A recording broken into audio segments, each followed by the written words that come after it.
We've got a thumbs up, which is brilliant. Thank you very much. First, just some housekeeping. The fire alarm arrangements, if there is a continuous alarm sounding at any point in the meeting, please proceed out of the doors and back towards reception, leave the building and congregate outside the Great Hall. Toilet facilities are available nearby, out of the room and round to the right. The room is fitted with an infrared hearing loop which is permanently switched on. You will need either a neck loop if you are using a hearing aid or headphones for amplified sound. Both are available on request from reception. On the topic of filming and broadcasting, the press and members of the public are permitted to film and broadcast the public sessions of this meeting. By entering and remaining at the meeting, you are consenting to being filmed and recorded, and to the possible use of those images and recordings for broadcasting purposes. Filming or recording is only permitted in this room whilst the meeting is taking place, so must stop when the meeting is either adjourned or closed. Filming is not permitted elsewhere in the building at any time. So moving on to item 1, apologies, and I have a little bit of a long list. So I have Richard Brown from Havant, Joanne Burton from Fareham, Trevor Cartwright as one of our independent co-opted members, Philip Davis from East Hampshire, Christine Guinness from Rushmore, Philip Lashbrook from Tess Valley, Karen Lucioni from the Isle of Wight, John Mackay from Basingstoke-and-Deane, Gwen Robinson, who's an additional local authority co-opted member, and we have Paul Basham joining us as a deputy from Basingstoke-and-Deane, Ed Blake as a deputy from the Isle of Wight, and Simon Martin joining us as deputy for Fareham. Just wanted to check whether you've got any other deputies in or any other apologies.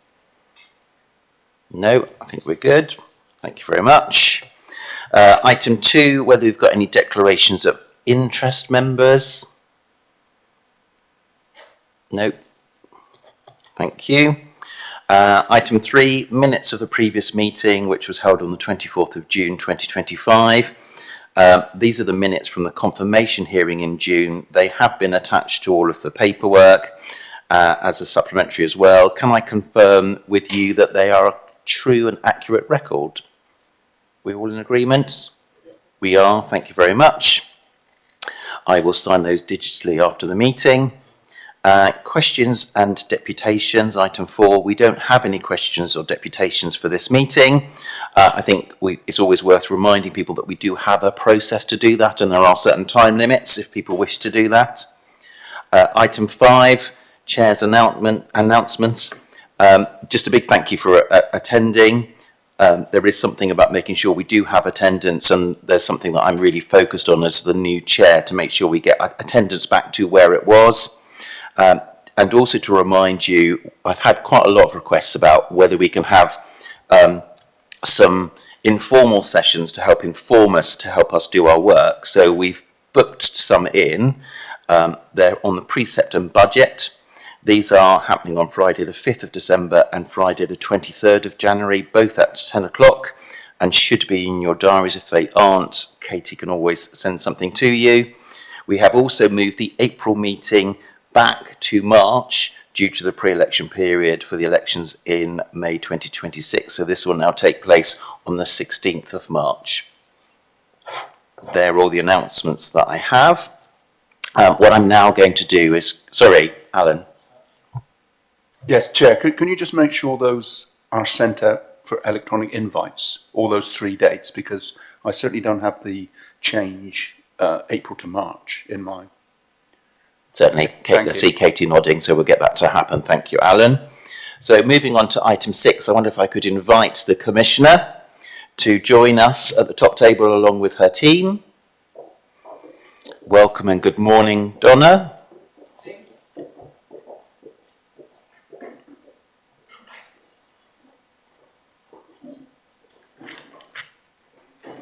We're going to move on to agenda item 6, which is the Police and Crime Commissioner's announcements. So over to you, Donna, and I'd also, just before you start, to thank you for following our request, as always, to provide us with a copy of your announcements beforehand. So over to you. Good morning, panel. Thank you very much indeed. It's good to see you all. So it's been a busy quarter since I last saw you. So I'm going to, as I always do, run through and just paraphrase some of the key points in the document that's been circulated to you in advance. So in August, I announced that I was reopening police stations and front counters to public access in Shanklin, Bishop's Waltham and in Alton. We also had a big, quite a big thing that the Home Office has been leading on for a couple of years in the preparation of, but the UK ban on ninja swords. And so that led to an amnesty taking place across Hampshire and the Isle of Wight with a number of additional surrender bins put in place. And we literally had hundreds of weapons, particularly large swords, that were surrendered into police stations. We have seen a 22% reduction in knife-related offences as well over the last 12 months. But what this has also seen is this is now a ban and a prevention on retailers not only producing but also selling, and a greater restriction for those sales to under 18s as well. I welcome the new Chief Constable, Alexis Boone, and again thank the panel for their support on his appointment. I was able to launch the annual Is Your Child Safe campaign, which was designed to raise awareness of the exploitation, particularly of children over the summer holidays. This programme was delivered in partnership with many of your local authorities and in conjunction with my Violent Reduction Unit. And the campaign really was to equip families and young people with the tools to spot warning signs and to advise them of how to access support. And I was able to highlight the risks of missing children and stress the importance of recognising grooming gangs and urban street gang behaviours, which can quite quickly form. I also announced a £1.5 million fund through my Commissioner's Community Safety Fund, and that £1.5 million was awarded to 47 projects across Hampshire and the Isle of Wight, particularly again looking at prevention and supporting a reduction in exploitation, drug-related harm and antisocial behaviour.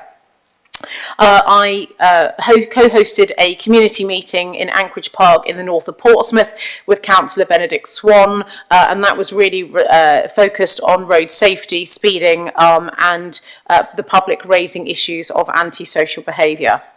I hosted the policing minister who came to Hampshire to reflect on the government's Safer Streets Summer programme. That was a Home Office funded programme, and as Police and Crime Commissioner I was awarded just under £1 million, and I chose to spend that with your local authorities as opposed to additional police foot patrols. And the reason I did that is because I know that the value we can get from community wardens employed by local authorities walking high streets and helping the police to look after and keep safer those hotspot crime areas. There are 26 classified hotspot crime areas across Hampshire and the Isle of Wight. The policing minister was very pleased with the results, the success, and just how well delivered our programme was in conjunction with local authorities, which is why the Home Office chose Hampshire to come and have a look at what we had done. The Home Office civil servants are coming back, I believe it's next week, to come and learn more and deep dive into the success that we had as councils and the police together. And we have now also had the announcement of the Safer Streets Winter programme, which will run through December and January. I was able to hold the first meeting in Shirley High Street. You may have seen this was featured as part of a national BBC TV programme which focused on antisocial behaviour, and they had picked up quite rightly on the ongoing issues that had blighted Shirley High Street, particularly for the majority of this year. The issues had gone on for too long, and colleagues, you may remember at the last Police and Crime panel meeting, Councillor Jackie Raymond was here on behalf of Southampton City Council, and after the meeting she came and spoke to me and asked for my direct help and support.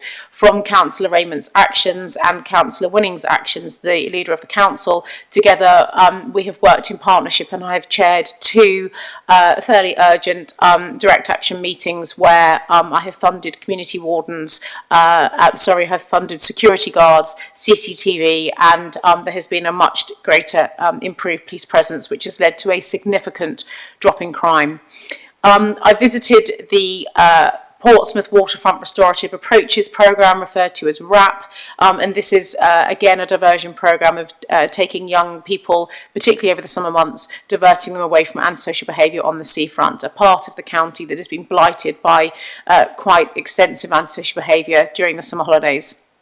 I was able to continue and extend some additional funding, an additional £73,000 into my Choices programme, making a total investment annually of £360,000.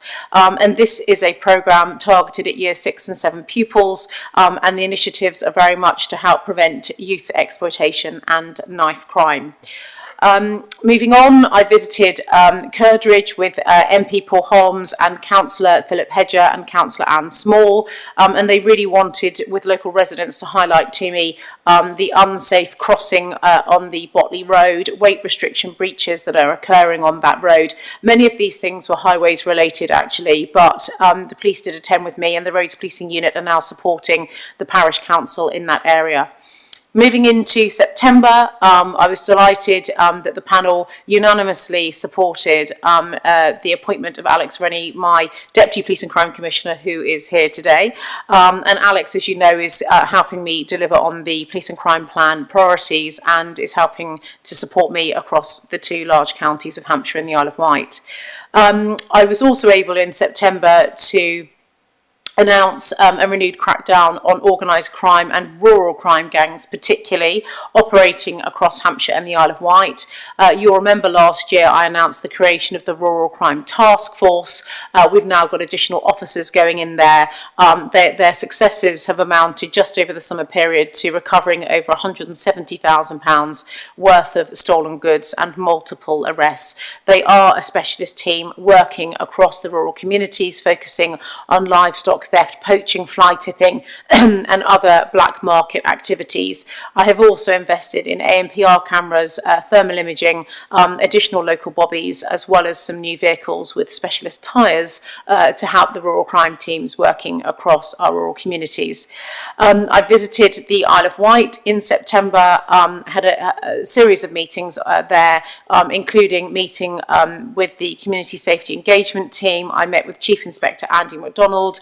We met together with the Ireland Roads team, and I met with the Youth Trust to talk to them about their detached youth workers and the abuse, verbal abuse that is happening in parts of the island, also focused on youth mental health and drug-related antisocial behaviour. I did an interview with Vectus Radio and joined them for a Q&A.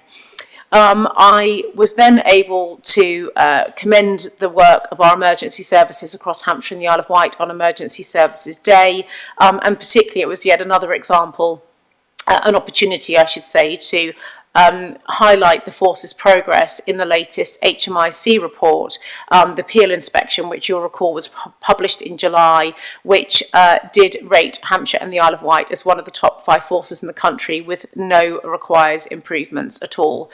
Saying that, there is still a long way to go. Too many adequates and not enough goods. So I'd like to move some of those into the good category, which is the top rating. I was able to highlight the brilliant partnership work undertaken by the Saints Foundation and Pompey in the community in the build-up to the high-profile football match between Portsmouth and Southampton.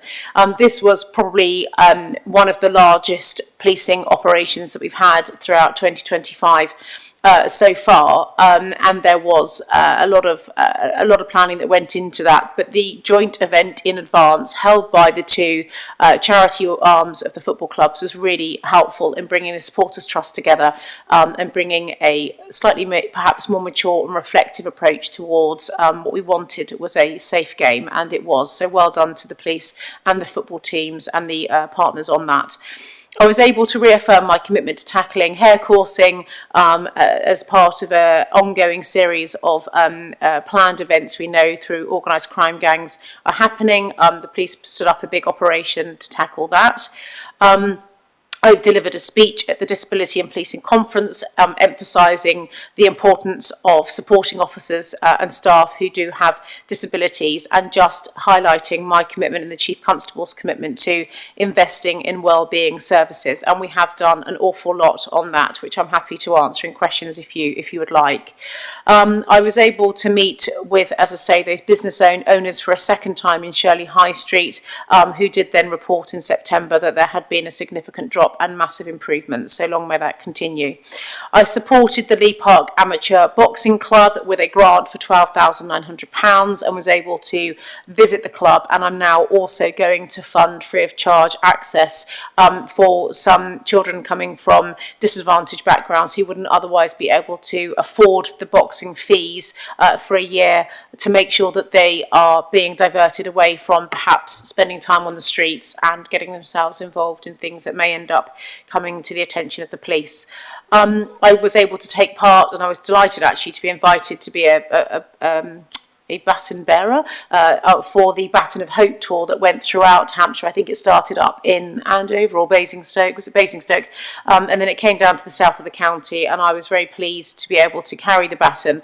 The point of the Baton of Hope, for those that aren't aware, is to raise awareness for suicide. And as you have heard me say before, the male suicide rates across Hampshire and the Isle of Wight are a concern to me. We are following national trends there. I was delighted to be invited by the Denmead Women's Institute to talk to them about my role as Police and Crime Commissioner, and to also drill down a little bit deeper into the criminal justice system. They raised with me issues of illegal e-scooter use, antisocial behaviour, and youth crime prevention and police visibility, all of the things that you will hear from your residents on a continued basis. We then had the tragedy in October of the terrorist incident in Manchester at the synagogue, which took place on Yom Kippur, and therefore through police officers and myself, we did quite a lean into various different religious community groups across the county to ensure that there was reassurance given, which many of you will have been doing in your individual council areas as well, and the police have got a plan in place to support Jewish communities and all communities when incidents are taking place. I hosted my first COPS session with Chief Constable Alexis Boone, the Commissioner's Oversight of Policing Services. Over 160 questions were tabled in advance, and the reach has, I think, gone to over 3,000 people now, and that is, as you will recall, a Facebook live streamed event. Then moving on, I have re-announced my cyber resilience event for businesses, which is being held on the 21st of November. Panel members will be very welcome to attend if they want to. It's being held at Netley, the police training headquarters. And we have got, I think, over 60 businesses attending, and the event is being run by my office, supported by the South East Cyber Resilience Centre. Coming to the end now, Chair, I was also delighted to be invited to visit the Gosport Banter Club, which is great for over 55s. It was fantastic to get to hear the questions, the feedback and the comments from the 100 or so people that were in the room, and I was delighted to be able to reaffirm my commitment to Gosport Police Station, which the work has started now, that we have no bats, which is good. The demolition of the section houses, it will be happening imminently in the next 3 to 4 weeks, and we have seen a 63% drop in antisocial behaviour in the town. Then I was able to confirm after the first 3 months of opening that there has been a 12.8% drop in crime in Petersfield, following the police station that I opened in June that you will recall. That was very much welcomed by the local community. I joined a Q&A panel on the Anyone's Child Community Drop-In Policy Forum with Suella Braverman MP, which was held in her constituency, national campaign, actually campaigning for the legalisation of a number of drugs, which, I was there to talk about the long-term prevention work that I'm doing to try and tackle trauma, to stop people from self-medicating and getting onto particularly Class A drugs in the first place. I was able to highlight the Diwali season and that religious ceremony and the theft of gold that often happens. And we know that this does cause great tension and anxiety in certain communities. So just a campaign to keep people aware. I was also, on Monday of this week, I've launched a £500,000 road safety fund. So you can bid into this, your CSP managers, MPs, parish town councils, borough and district councils can bid into this. And this is to try and improve the road safety across Hampshire and the Isle of Wight. So it could be updated community speed watch equipment, it could be bidding in for CCTV cameras or for SID signs. So there is a whole lot of initiatives that can be funded through that. Bids are up to £20,000. So please do have a look at the information. It's on my website. Last night, the Chief Constable and I both spoke at the BEAM event, the Hampshire and Isle of Wight Black, Ethnic, Asian and Minority AGM. It was a brilliant event hosted at Police Training Headquarters in Eastleigh. I've given evidence at the Bills Committee on English Devolution, particularly because of the governance of police being affected. I was very pleased to be invited to do that. I have chaired the second of my rural crime forums this week, which was hosted by the Countess Mountbatten at Broadlands Estate in Romsey.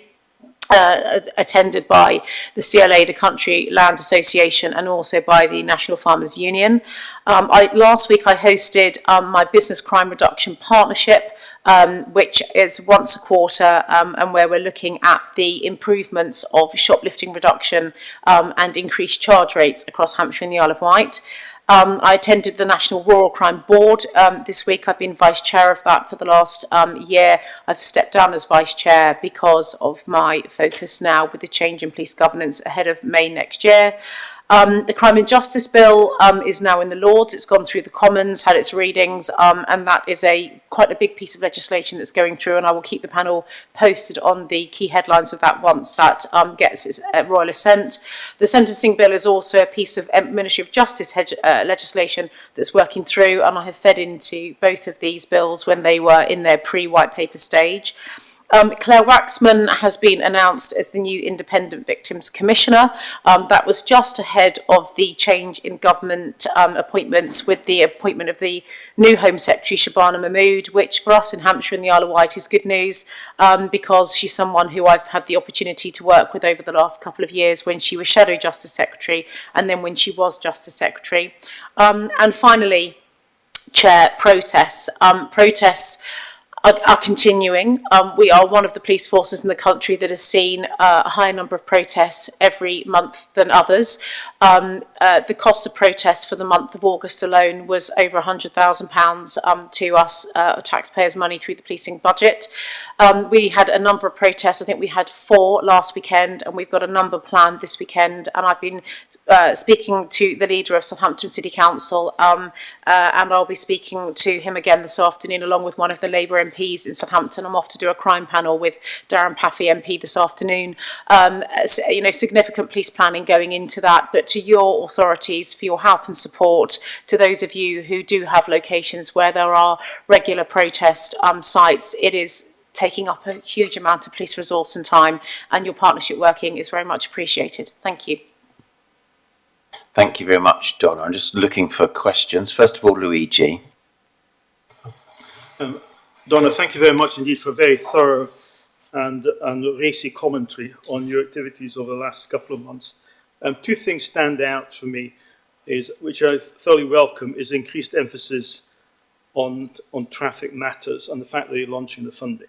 I did have a look at it, or the link that you had, and there was a bit of a shortage of information for exactly the sort of things that you can bid for.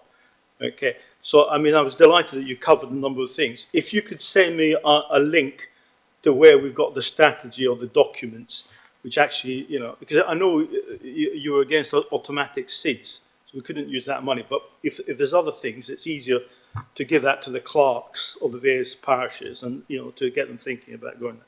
So I'd appreciate that. There's an action point. The second one is a question of drugs. I'm delighted that, you're showing the way that we need to treat drugs as a public health issue. Okay, my years in soccer told me that it's a complete waste of time, just trying to, intercept drug shipments. And I noticed that there's also change of the type of drugs. I think Simon made some very interesting points about, Boomtown or whatever it was. But I think that would be a useful thing to brief people on and educate people, because obviously if there's a shift from heroin and cocaine and crack cocaine, then that will have a different sort of impact on people. And I think some people think some of these new laboratory-based drugs are safer, which actually they're probably worse than the previous ones that we had. So I think if we either have a briefing or we have something that explains to people that there's a particular danger there in terms of public education, but also letting us know the sort of things that we should be looking for in our communities. Thank you very much indeed. Excellent point, the last one. I'll start with the first and come back to other, if it's okay. Yes, we'll send you the link to the information. So please do have a look through. I did speak at the Hampshire, I missed that off my list as well. I did speak at the Hampshire Association of Local Councils AGM. Was it yesterday, day before? I think it was yesterday. I'm looking at Mike, it was yesterday. And when I was there, I was able to, we've sent to all of your council leaders and also to every parish and town council across Hampshire and the Isle of Wight, the links to that stuff, but we will also send that to all panel members, because I think it's very important for you guys to have that too. So apologies, that probably should have been done automatically, so we'll get that over. I did also state that there are 5 areas where, at the HALC meeting yesterday, there are 5 areas where the roads policing unit think that we have roads that are at such a level that they need to have a return of fixed yellow speed cameras. So I'm going to be funding those. They're about £90,000 a piece. One of the things I've also done is in parts of the county where, in villages, particularly rural communities, where you have got persistent issues with speeding, but perhaps the KSI data, thankfully, doesn't, because you haven't had enough number of deaths, doesn't support the police recommending a camera goes in there. I've really pushed the legal guidance by the DFT and had a look at it, and I am now offering out, and this has been written to all councils at all levels across Hampshire and the Isle of Wight, the ability to make an application to fund and have your own camera installed. Now, it would have to remain the legal ownership of the police force, because the Chief Constable is the prosecuting authority, as you'll know, for speeding offences. But it is possible through my Road Safety Fund to bid up to £20,000 towards that installation cost, which is 90, potentially through SIL payments, other things in various towns, villages, etc. It may be that the strain is then not too much if there was a part of the community that particularly wanted to have a yellow speed camera. There is a small ongoing revenue cost liability if the camera didn't wash its own face with the number of tickets that it was issuing each year. But if it does, then of course in an open book, transparent way, I'd be sharing that information with you. If your speed camera washes its face, there would be no ongoing revenue cost towards the calibration, the engineering calibration costs that have to happen every 6 or 8 weeks. So that's all in the information. Kate will make sure that what we sent to all the councils gets sent to every panel member as well. In terms of the synthetic drugs, you are absolutely right. There is a massive increased risk. Councillor Bound spoke to me last week about some additional sort of training sessions and bits and pieces that we might host throughout the police estate. I think this would be a great topic to do that, so I can get one of the drugs leads in the force to run a session on the risk from the synthetic drug supply market. Those synthetic opioids that are being nitrazines, as they're often referred to, that are being created in Chinese laboratories are up to 100 times stronger than street heroin, and we have had accidental overdoses. Is what's been happening across America. You've probably seen it covered in the media. It is happening here too, and through our needle exchanges there is a whole piece of work that I'm leading, and through my strategic partnership day I do have a third of that day is focused on the drug harm and supply, and our regional organised crime units and our serious and organised crime teams in Hampshire and the Isle of Wight specifically lead on that part of the day for me. But I will get those people together and arrange a training session for you. Brilliant, thank you very much. Alan? Thank you, Chair. Yeah, one of my questions has actually been answered, because it was around speed cameras and how we can do it in villages and things. But I also noticed in your announcements, Donna, that about new police stations, and I just checked in the overall plan, you seem to Fleet seems to have been expunged from your list. I just wonder if that's an error or by design. No, it's very much still an aspiration for Fleet, and the same as with Eastleigh. So I haven't been able to announce those two sites yet because I haven't got a site I can actually move forward with. So I've just announced the ones where I actually have a building confirmed. But in terms of aspiration, yes, Fleet is there. My head of estate went and viewed Santander last week on the High Street, which was previously for sale. I think you and I had correspondence about it. So it was previously under offer, I think, last year and beginning of this year. It then came back on the market, so we had a look at that. And then also the Lloyds, the Santander is just not big enough, and the space at the back is also a problem, so that site doesn't meet the criteria. The Lloyds, as I say, is one that we think might be coming up, and we did go and look at that Clinton Cards that you'll remember me saying before. So it very much, Councillor Oliver, is still an aspiration for us for Fleet High Street. Thank you for that confirmation. It just would be nice just to see it on the list. It just gives people, when they view these documents online, residents, thinking she's forgotten us again. By the way, the two that you got gazumped on, one is turned into a cash-only bronzing and nail bar, and the other one is turned into a cash-only Turkish barbers. So they've got a lot more money than us, it seems. Thank you very much. I think you sparked Luigi. I mean, I think we'll discuss Turkish barbers and other things, and Chinese nail joints when we discuss organised crime. A comment by a former police officer, which is quite interesting. He was looking at the Wiltshire experience, and he said that maybe we should be looking for office-type accommodation, which is basically open from 8 a.m. to 8 p.m., as a sort of a drop-in centre, rather than have a full-flown, more how can I put it, more capable police station, because actually the key thing is contact with the public, as opposed to, having all the bits and pieces. And I think that would, that actually may de-risk, the attempts that you're making to try and do these things, because otherwise, you give the example of Romsey, but, the problem is actually it's quite limited in what, you can do if in terms of the front counter. But if you're thinking of just having the front counter and the rest of it is, is not important, can be somewhere else. Okay, I think that, might be a way, a strategy might be worthwhile looking at. Thanks.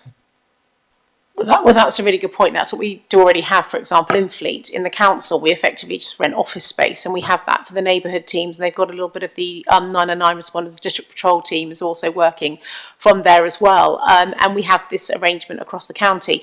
What the public have told me is they want greater visibility. And I actually think, Councillor Luigi, you're right. I'm not sure it's entirely needed.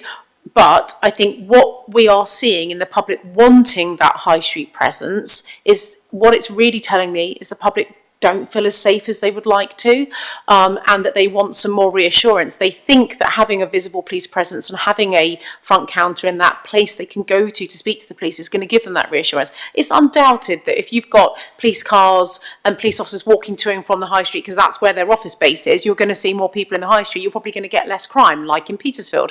We've seen a 12.8% reduction.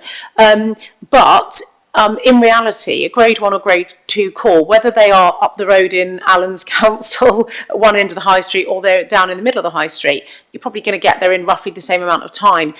I think it's about the reassurance, and I think this is the consequence of the knock-on effect of a reduction in thousands and thousands of reduction in police officers over the last 10, 15 years that has made the public feel a bit more disconnected from their police service. So one of the things I'm trying to do here is to redress that a little bit, but I actually take on board the point you're making completely. Don, I don't see any other questions from the panel, but two from me. One of the things I think we discussed in the confirmation hearing for Alex as your deputy was whether his role is going to be general or whether, like previously for some of the deputies, he's going to pick up special themes. And I don't know in the time since he's been appointed whether that's developed and you've got a clearer picture that you might be able to share with us. The second one was just after the tragic events outside the Manchester synagogue, you said you'd made the offer to lots of faith groups, and I just had a question whether anybody had taken you up on your offer of support. To meet with faith groups. Yes, Jewish communities did at the time because it was very much in response to that. So actually there are only, I think there are, I want to quote, 4 synagogues in South East outside of London.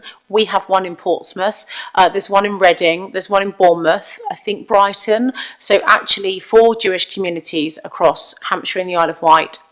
They're not big communities, but of course they are then focal points for people from other persuasions who might want to go and target those locations. And so there was an increased police presence around them.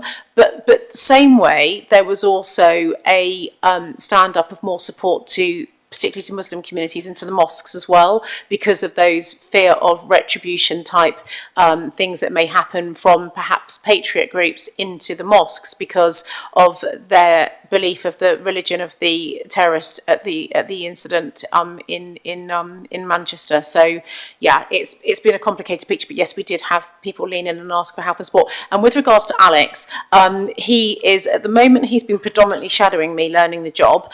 He did go to a meeting in Denmead last night, not the WI, another meeting in Denmead. I think there's a neighbourhood watch meeting last night because I was at the Beam conference, AGM, sorry.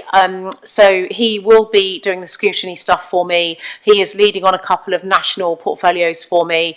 So I'll keep the panel updated on that one. And at the moment, he's been mostly shadowing me to learn the role, really, so that he can then start taking over bits from me.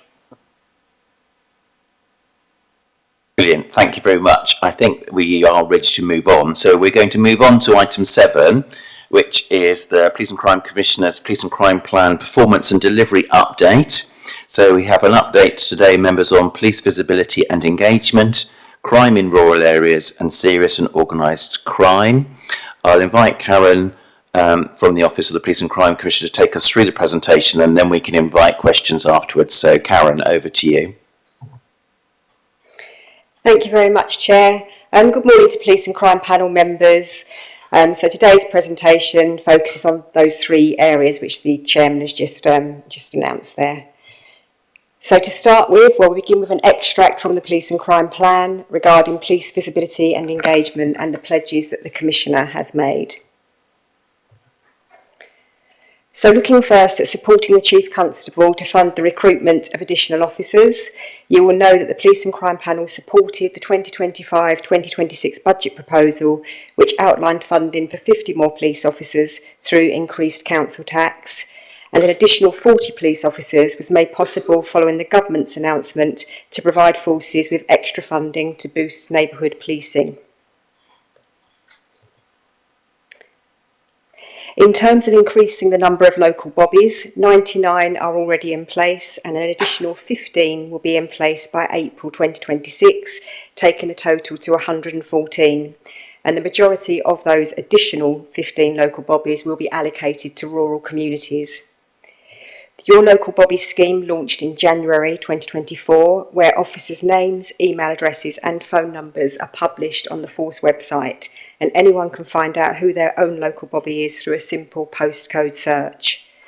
They've been instrumental in handling antisocial behaviour, tackling local crime hotspots and fostering trust with residents. They investigate local crimes and collect intelligence, working closely with partners to problem solve. So while local bobbies are the point of contact for their communities, anyone requesting an immediate police response or wishing to report a crime should always be advised to contact the police online via 101 or 999 if it's an emergency. With regards to opening more police stations and front counters, and the Commissioner has referenced this today in her announcements, you can see in the green chart the 8 additional police stations and front counters that opened between January 2024 and June 2025, and they're also highlighted on the map by the green tick. And on the bottom right you can see the list of those which are in the pipeline, being Gosport, Eastleigh, Alton, Bishop's Waltham and Shanklin. And the Commissioner has already referenced the aspiration there around Hart. So with regards to holding the Chief Constable to account for the delivery of improved engagement with local residents, the government's neighbourhood policing guarantee includes a commitment to provide a meaningful response to neighbourhood queries within 72 hours, and that's now in place with 251 contacts recorded since July. Increased patrols in town centres and other hotspots continued as part of the Safer Summer Streets campaign, and the Commissioner mentioned the winter campaign, which has just been announced and which will run throughout December and January.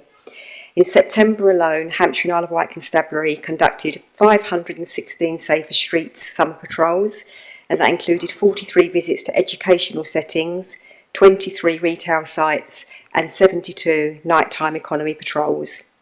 And the Constabulary have also started the rollout of the College of Policing's National Policing Pathway Specialist Training for police officers and PCSOs. The first part launched in June, and 30% of neighbourhood police have already completed Part 1, with Part 2 in development and initial courses planned for early 2026. So still on the delivery of improved engagement with local residents, Let's Talk is a community survey tool that aims to improve understanding of local community priorities, helping neighbourhood policing teams to target their activity. Hampshire Alert is a free messaging service that allows the Constabulary, Neighbourhood Watch and other partners to keep communities informed about local issues.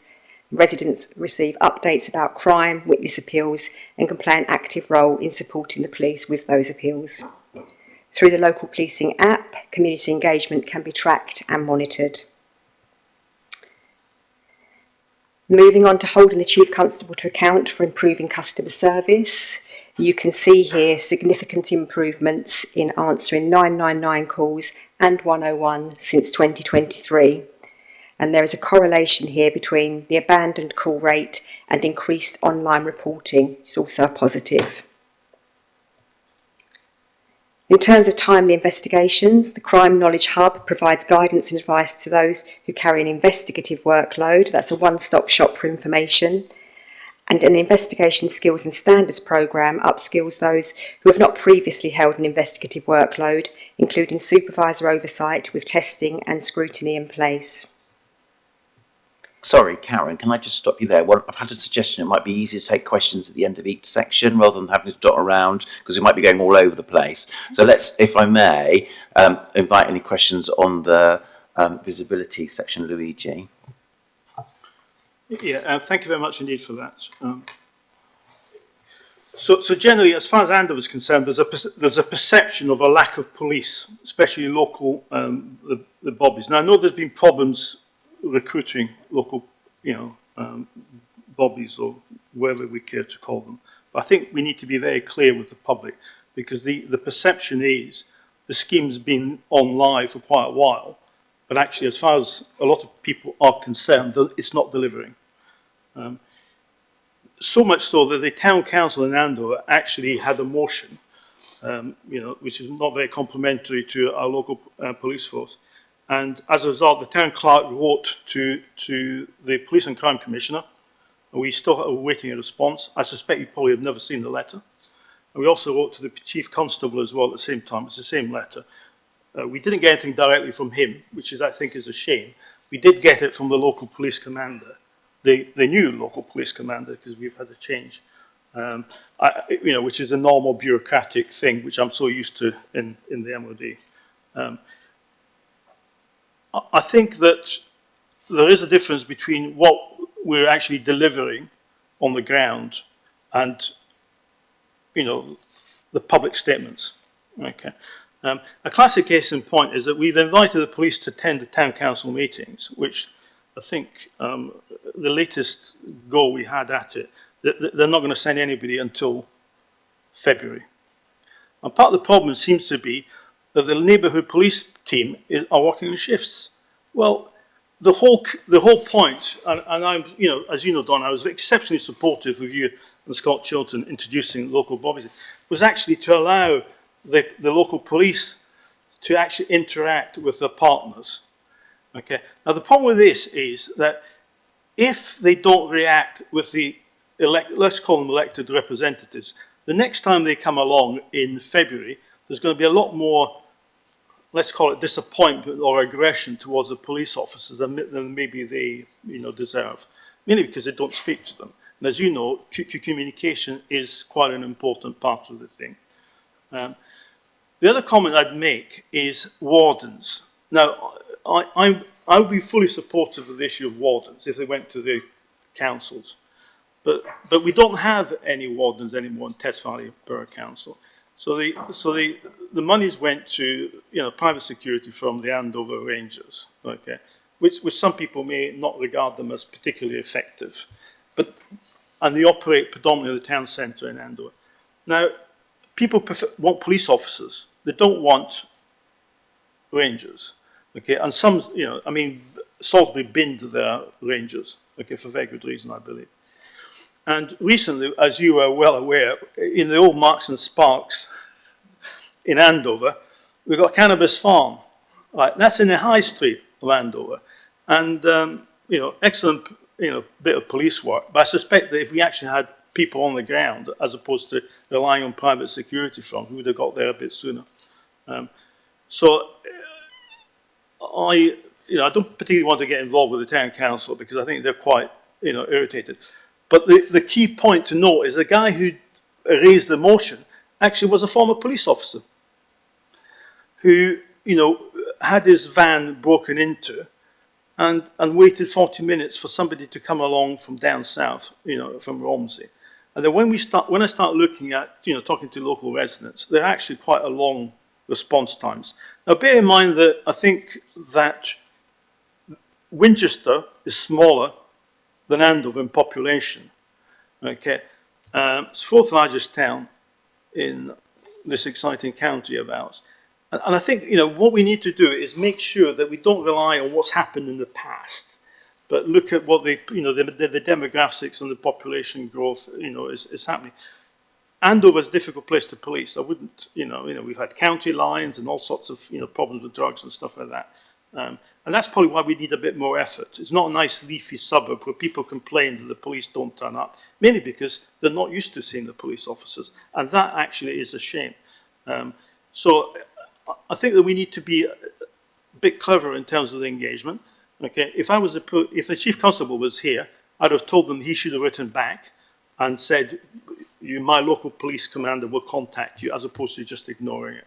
I said it's just been passed back. I think there's that public, sort of thing. And I was quite surprised because basically I suspect he did not see the letter done by his staff. But if we're going to put some emphasis on engaging police visibility and so on and so forth, then we really need to get a handle on some of these things. Thank you for listening to my rant. Well, I'd like to say thank you for raising that, because that is not what I want to hear, and it's not what I expect from the police. And I am aware of your letter. I certainly, well, not yours, but from the town council. Are you on the town council? You are. Okay, well, I mean, this is not the way it should be, but here's a potential solution. When I get interested in an area, quite often the police then get a bit more interested in it as well. A bit like what happened with Southampton and some of the issues that we had going on there in Shirley High Street. And actually, it shouldn't have taken my intervention to get Shirley to the situation it's in, but it did. And look, I don't want to throw police colleagues under the bus. There just still aren't enough of them, and I sound like I'm mitigating now, and but you know that anyway. It does sound to me like in Andover, there hasn't been the focus and connection from the local neighbourhoods team into the town council there should be. The shift pattern is a relatively simple one that they should be able to sort out. I will be feeding back from this today to the chief that I do think that the neighbourhood inspectors and chief inspectors do need to look at when the town council meetings are and perhaps amend the shift patterns, so at least one of the local bobbies and all the PCSO, who are often the key point, are able to attend the meetings. If you think it would be helpful, I would be really delighted to come to a town council meeting to maybe give a more formal response to the motion, and then bring the police with me, which I can guarantee that I will do. And I'm just sorry of what's happened. It's not where it needs to be, and I will do what I can to support you. No, thank you very much indeed. I actually did invite Alex to come along as well, but unfortunately that invitation also got lost within the system. I think if the invites come through to me as your elected representative, Yes, and then I'll work out who best should come, that'll be really good. But you I have think, an undertaking, I I'll think come at the along. moment, we want to sort of, pull things down. I also think that the new police commander, which we've had, might improve things for the better, because I think the previous one, without criticising any police officers, was very reactive as opposed to proactive. Okay. But thank you. Thank you. Brilliant. Now we move on, and I've got Tonya, Leslie, and then Alan. So Tonya. Thanks, Simon. It's moving on from Luigi, really. One of the parish councils, Hedge End, you turned up at Hedge End Town Council, brilliant, we get regular updates and things. But one of the other parish councils, I said, we never have a police presence, even when we ask for one. And that's updates as well. A couple of weeks ago, mind you, time moves on so quickly, probably about 3 or 4 weeks ago, I asked for a police presence because one of our councillors had been threatened and was felt very intimidated and does have a separate complaint in about that. And I was told there was nobody on duty in the southern team. So they had a look at another team, nobody in the next team along.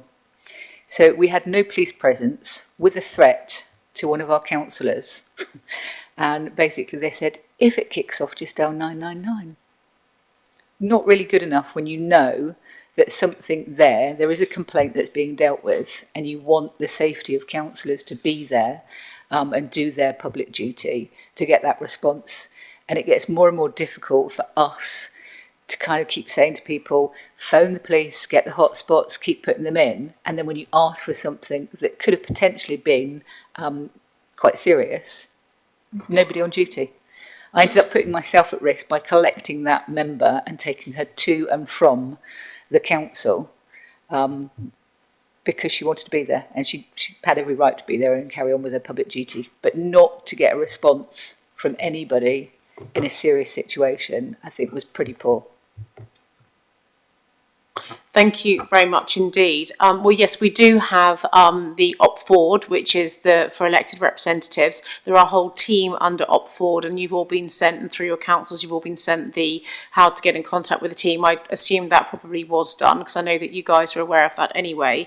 On individual nuance cases like this at this panel meeting, I'm not really able to respond. So if you want to, many of you do contact me either via WhatsApp. I'm happy to share my number with all panel members, or via my office through my email address. Email into me as you know, as opposed to the wider office one, because I know I do deal with these things all the time. I probably get contacts daily from councillors or MPs across the county about issues that are going on, whether it be casework, something about their individual security.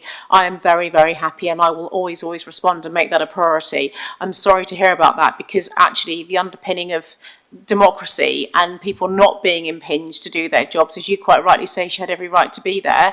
That is sad for me that she didn't feel supported. Clearly there was I'm guessing here that a threat assessment was done at the time. I can only assume, Tonya, because you know the situation, you've been an elected member for a long time, that if you feel like that there was a threat that was proportionate for a police presence and that didn't happen, then there was clearly a breakdown in the information and how the force were assessing it. So I would really like the opportunity to take that away and look at it for you, because if we can learn from that and stop that from happening, because my biggest fear is that people don't want to stand for election because of what's happening out there in communities, and that will be a travesty if we get that happening. And I know it's already happening and we've got to stop it. So if you want to drop me an email, I'll look at it for you. Thank you.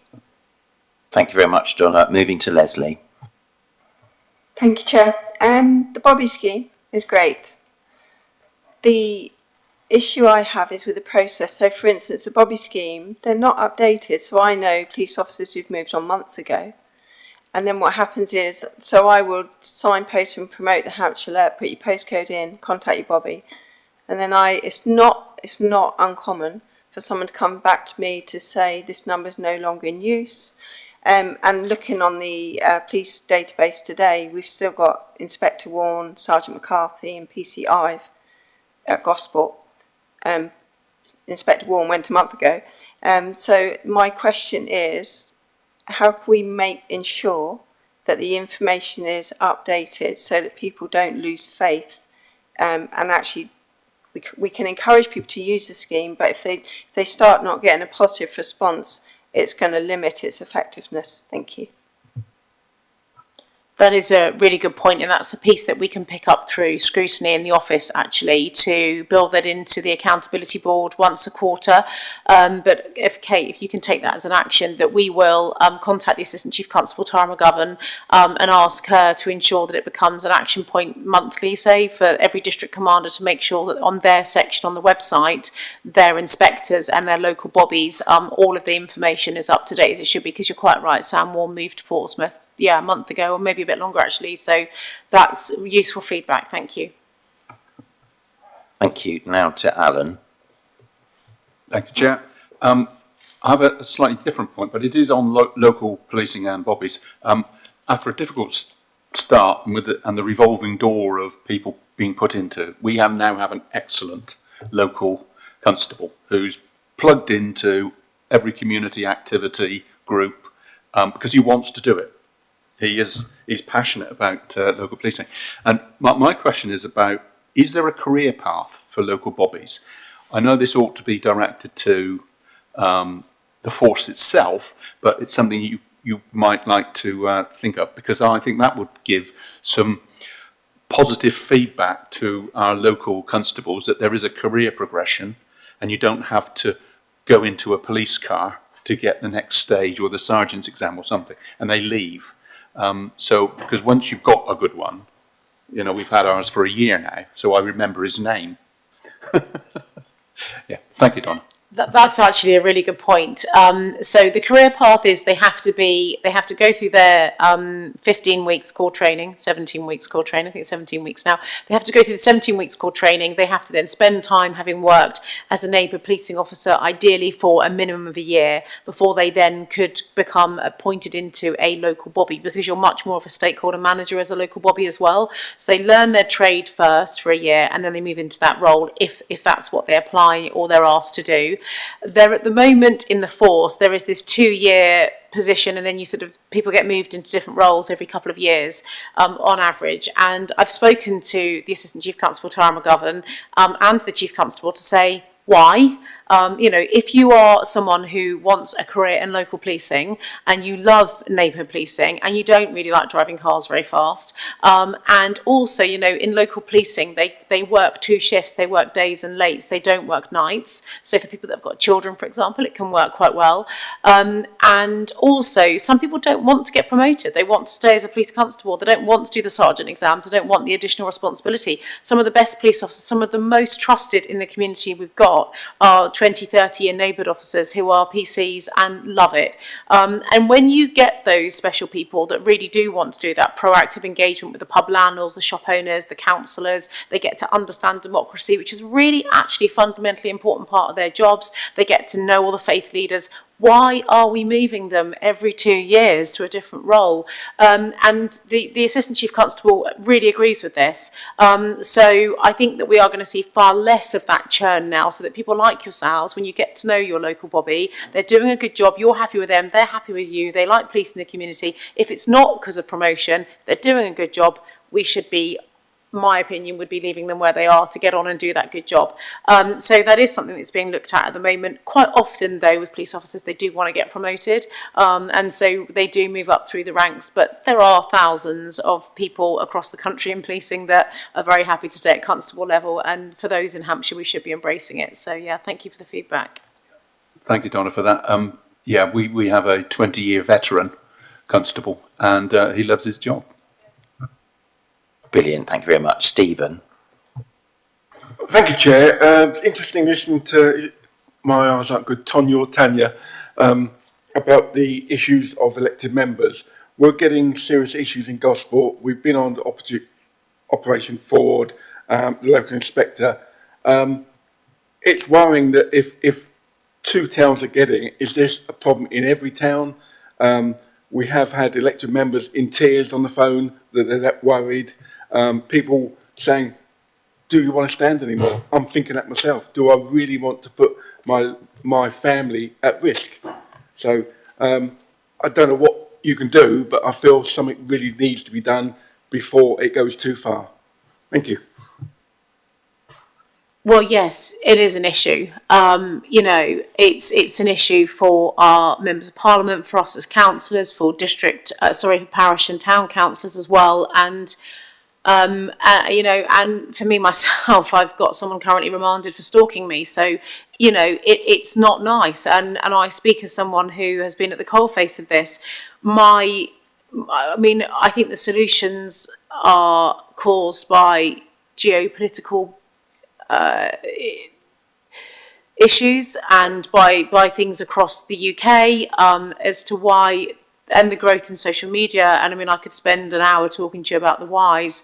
It is right that there are robust measures taken when elected officials. I think governments, plural, this is not about the current government, this is governments, I think, in this country have woken up to the fact that we are massively putting our democratic system at risk if we don't support elected people. We've had 2 MPs murdered, as we know, in recent years. I think that was probably the catalyst that made the government stand up and think, oh, crikey, hang on a minute, this is not great. But if you take away threats to kill and you take away, other horrible incidents that happen to people at all different elected levels, it used to be mainly the high-profile government ministers. It's just not now. Tonya, you've just talked about a parish councillor. This is happening to people. And unfortunately, what do I think the cause is? Yeah, I think there are people, communities, society feel like it's becoming very divided and polarised because of various issues which you'll all be aware of. But also, a lot of this is linked to mental health. I think poor mental health, I should say. I think all of the people, bar maybe one, that I've had the displeasure of having negative and threatening interaction with, have probably, I'm not a clinician, but I would make a sensible assumption that there are some mental health issues linked to their behaviours, and I would probably say that that's a high percentage of the people that you and your colleagues in your councils are also coming up against. So the direct correlation in the lack of community mental health funding, I think, is playing out in communities, and we are but one of the, think about doctors and nurses, think about people, think about GPs, think about, all of the touch points, anyone that works in public life, if you work in a supermarket, you will know probably the local people that come into your store to buy food that are mentally not very well, and sometimes they'll be having a bad day, and sometimes they'll be having a good day, and so I think, it's very, very complex. I think the police are doing what they can. I think Hampshire and the Isle of Wight's response to standing up to Opbridger, which is for the members of Parliament, which is overseen by the Speaker of the House of Commons, and then they've adopted Opford for for the elected people who are not members of Parliament, so everyone else effectively. But it's exactly the same process. The only difference is they don't have to report the outcome back to IPSA through the Speaker of the House of Commons. They do it through report it back into the Home Office. But there is a lot of work. It could perhaps be something we could look at outside of this meeting if you want to, Chair, as well. Thank you very much, and I wonder whether there's a way of keeping you in the loop rather than it being done nationally, so we understand what's working in our region as well, maybe. Thank you very much, Donna. Josh. I was just going to repeat the point Leslie made, actually, so I don't need to necessarily go into it, but just in terms of the local bobby scheme, real success in Thornhill, particularly an area with a lot of challenge. Got an amazing local bobby I work with a lot, organising various community engagement stuff, but in neighbouring Sholing, I know there's been lots of change around. I just had a look at the update, the website, and the names of the offices are out of date. So just to repeat what Leslie said in terms of keeping that Hampshire Alert website up to date to make the local bobby scheme a success. Just one very quick point as well on that one. Thank you very much for the feedback on Thornhill, and obviously it's an area in Southampton that really needs a strong neighbourhood policing presence for that proactive, preventative policing approach. It's a complex policing environment, that one. But the local bobbies, as you know, there were 99 announced in January 2024, and they are all in post and were from January 24. The 15 that that I announced as part of the budget on the 1st of April this year, the Assistant Chief Constable Tara McGovern has just announced where they are going into. 80% of them are going, as Karen said, 80% of them are going into rural communities, and then the remainder then going into urban areas. I think the Chief Constable and I both think we need about 200 to cover the geographical. At the moment, they're still spread far too thinly, and that's why some areas, like perhaps Andover, are going, we don't really know our local bobby. I would imagine if I looked at Andover, it's probably because that local bobby's covering the town centre and other rural areas, which is just too big an area. So, you know, getting that quantum right is key. Thank you very much. Over to Paul. Thank you, Chair. Hi, Donna.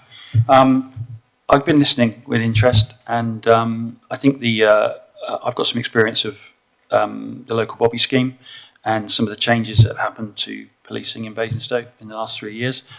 I think it's been positive. I think the direction of travel's good.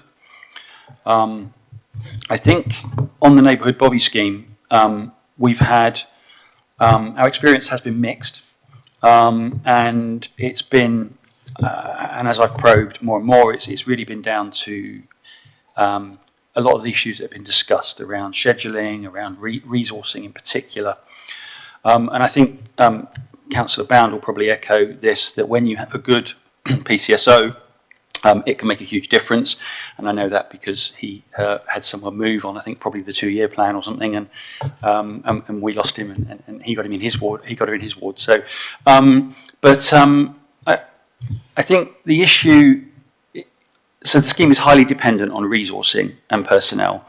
I think the resourcing issue keeps coming up.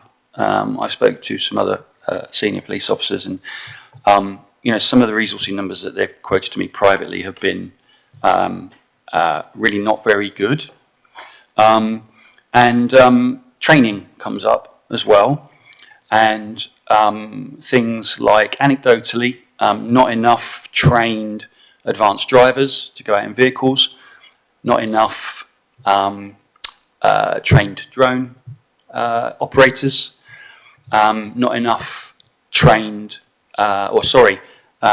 taser trained officers whose licenses have expired, and then there's X months of waiting list until they can get the training. So I really appreciate all of the frontline policing and the extra bobby numbers and all the other stuff that you've done and driven, but I think, when you spend money, sometimes other things don't necessarily get the resource that they need.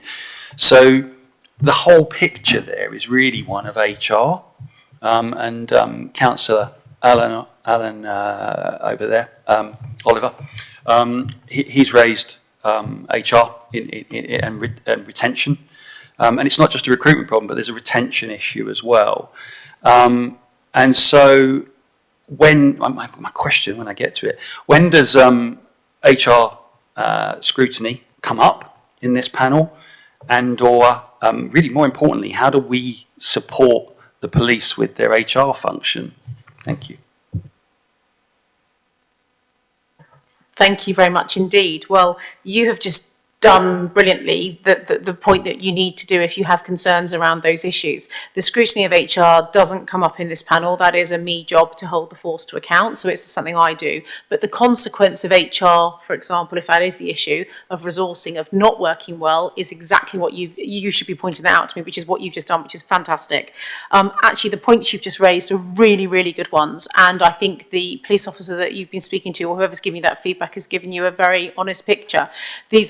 None of these are things that are news to us. This is part of the work that I'm doing, and resourcing has been an issue. And let me be clear, when I arrived in this role 4.5 years ago, this force was symptomatic of so many other police forces across the country. But let's just focus on Hampshire and the Isle of Wight Constabulary, Hampshire Constabulary as it was at the time. It's obviously now Hampshire and the Isle of Wight Constabulary, but the neighbourhood policing had been decimated. It had been really, really badly affected over the previous 4, 5, 6 years particularly.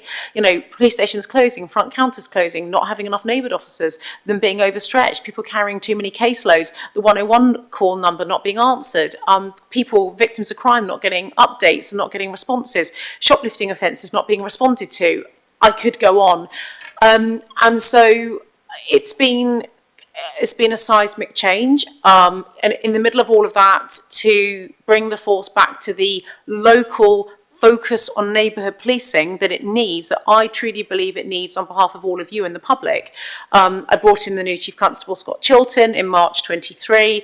He then had a real focus and moved the force back to a geographical policing model from what was a very siloed, it was called a functional policing model, but moved it back to a geographical policing model that has put CID back into communities. As you know, I've been opening more police stations and front counters, brought back the local bobbies, and the reason I've done all of that, and we're still not there, we're on a journey, so what you're saying is absolutely spot on and correct. It's still not perfect. We've come a long way, and compared to others, we are a lot better. But we were one of the not great ones 4.5 years ago. And I'll be very honest with you. You don't need me to tell you that. You'll be aware from the service levels the public were getting. Resourcing is an issue. Recruitment is an issue. And I have funded those 815 police officers. They're at about 740 at the moment. So they are still working towards that 815. And they have been very honest. And I've advised the panel at the last meeting. I think we are looking at probably March, April next year to get to those. That's largely because even though between sort of 30 to 40 new officers are starting every month, I mean, police recruitment, the teams, this is a big, big operation. And it's currently the number one priority in the force for me and the Chief Constable is get the officers recruited because the budget's there. I've given them the money for the salaries. But we have around 26 officers leave or retire each month. So for the month of July, I went through the meeting yesterday with Assistant Chief Constable Rowlandson, and he leads the programme called Op Elevate, and we had 26 people who left in the month of July, and of those 15 were retirees, so they'd done their 30 years, fair enough. 11 were leaving early. So last night at the event, I was talking to him about why did those 11 people leave early? What we've now introduced, I'm saying we, the police have introduced through my scrutiny, is exit interviews. So if someone is leaving early, why are you leaving early? What is it about? What is it you don't like about the job? Or is it that you're moving abroad? Or is it for health reasons? Or is it for personal circumstances? But actually, for a lot of it, it's circumstantial to the role. And so what are we learning from that? Because we're trying so hard to get them in the front door by recruiting, training, vetting, interviewing, but then we're losing them the other side. So that flow in and out, how does that work? In terms of the advanced driver training, that has been an issue consistently because we've suddenly brought on volume recruitment. You then need to grow all your other teams that support and train the people. So I did fund an extra 2 or 3 roles 18 months ago into driver training. So those backlogs have come right down. They were like 18 months, 2-year backlogs to get the advanced driver ticket to do the 909 drive, the fast response driving. That is now down to about 6 or 7 months. It's much better. And when officers are going into district patrol teams, 909 teams, they will, when they come out of their core training, that you would want them to be doing 6 to 12 months crewed with someone first anyway, before they then get their advanced ticket. That is getting better, but it's still not perfect, so you're right to point it out. Drones, yes, particularly for the neighbourhood teams. The armed response vehicles, the DPT teams and the roads policing unit will all have drone qualified people. The neighbourhood policing teams, it's not been such a proactive thing for them to have the trained drone pilot in one of their PCs, and that's because you have to do X number of flying hours as a pilot with the controller to keep your ticket up within the police regulations each year. But it is something that is going to get rolled out. The priority was to get the roads policing, the 909 responders, the district patrol teams as they're called, and actually our rural crime teams, they have tickets for the drones as well. But the final part of the jigsaw puzzle there really is the neighbourhoods team, so that will be happening. They just prioritise those other teams for good reason first. Taser trained officers, I think that's less of an issue, but I will take that away and look into that because it was about 2 or 3 years ago, but I think we'd largely sorted that out. I think that's all done now, but I will just, Kate and I will just recheck that. Yes, and we have got a new head of recruitment joining us in January, which is a new post I've created because we do need someone who's coming from he's actually coming from the military because they're very good at recruiting. So we're bringing a military person in. Thank you. Yeah. Thank you. That's very comprehensive. I think my taser data is quite old, so that would fit with what you said. But thank you for following that up. I'm pleased to hear that you're doing. I'm pleased and disappointed to hear that you're doing exit interviews. I'm disappointed that you've had to introduce that under your own scrutiny. And I guess that's at the core of what I was saying about. I've worked in HR roles in public sector, in private sector. Exit interviews have been standard practice for since my career started. So I think my question about HR scrutiny and or HR support was really what should the police force be learning or leveraging from that sort of recruitment and retention holistic strategy, which will encompass things like scheduling, 2-year cycles of roles, career development, career paths in neighbourhood policing. I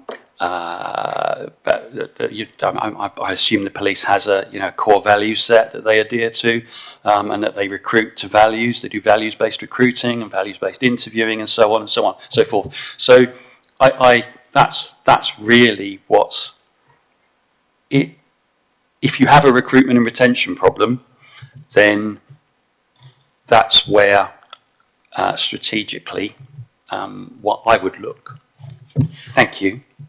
I just wonder whether I should interject, Donna, because it's one of the conversations that constantly happens with this panel and the Office of the Police and Crime Commissioner. And we've recently had because I think it's really valid, isn't it? It says there's this really close correlation and connection between the operational work of the force and actually what Donna's role is as far as that scrutiny, but also making sure that Donna's doing everything that she needs to be doing to get the constabulary to do the right thing. That gets to be quite tricky when we start talking about recruitment and some of those HR things, because that's in some respects very operational, but it's really important that Donna's on it. So one of the things that we've reinstigated again is a request that says, can we have a brief that says, let us have a private briefing, which deputies are absolutely invited to those briefings to say, this is what's happening operationally, so that we understand both what the constabulary is doing, but also what Donna's doing, so that we can understand both sides of that line. So then we know what we can do to make sure that we offer the right support and scrutiny to Donna as our Police and Crime Commissioner. So that's also one of the things that we've put on the table, Paul, to say, we can't scrutinise Donna without understanding what's going on in the constabulary and see the interaction. So that's one thing that Donna has offered, which is we're very grateful for, Donna. Please respond. Look, this is a really good conversation, and I'm really, really welcome having these conversations with you, because it is so fundamental to the future performance of the force, and therefore reduction in crime and making our community safer.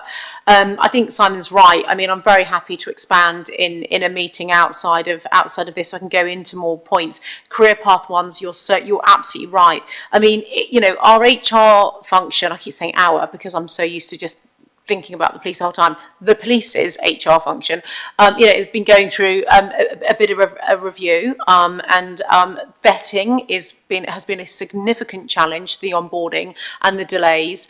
And we really, really want to be targeting military personnel who are coming towards the end of their commission or whatever their time in the military. But actually, when you can earn 50 grand a year and start the job within 4 weeks, or we go, yes, please come and work for us on 31 and you'll get to 50 in 4 or 5 years' time. Oh, and by the way, you're going to have to wait 22 weeks for your vetting to be cleared. We're just not competitive.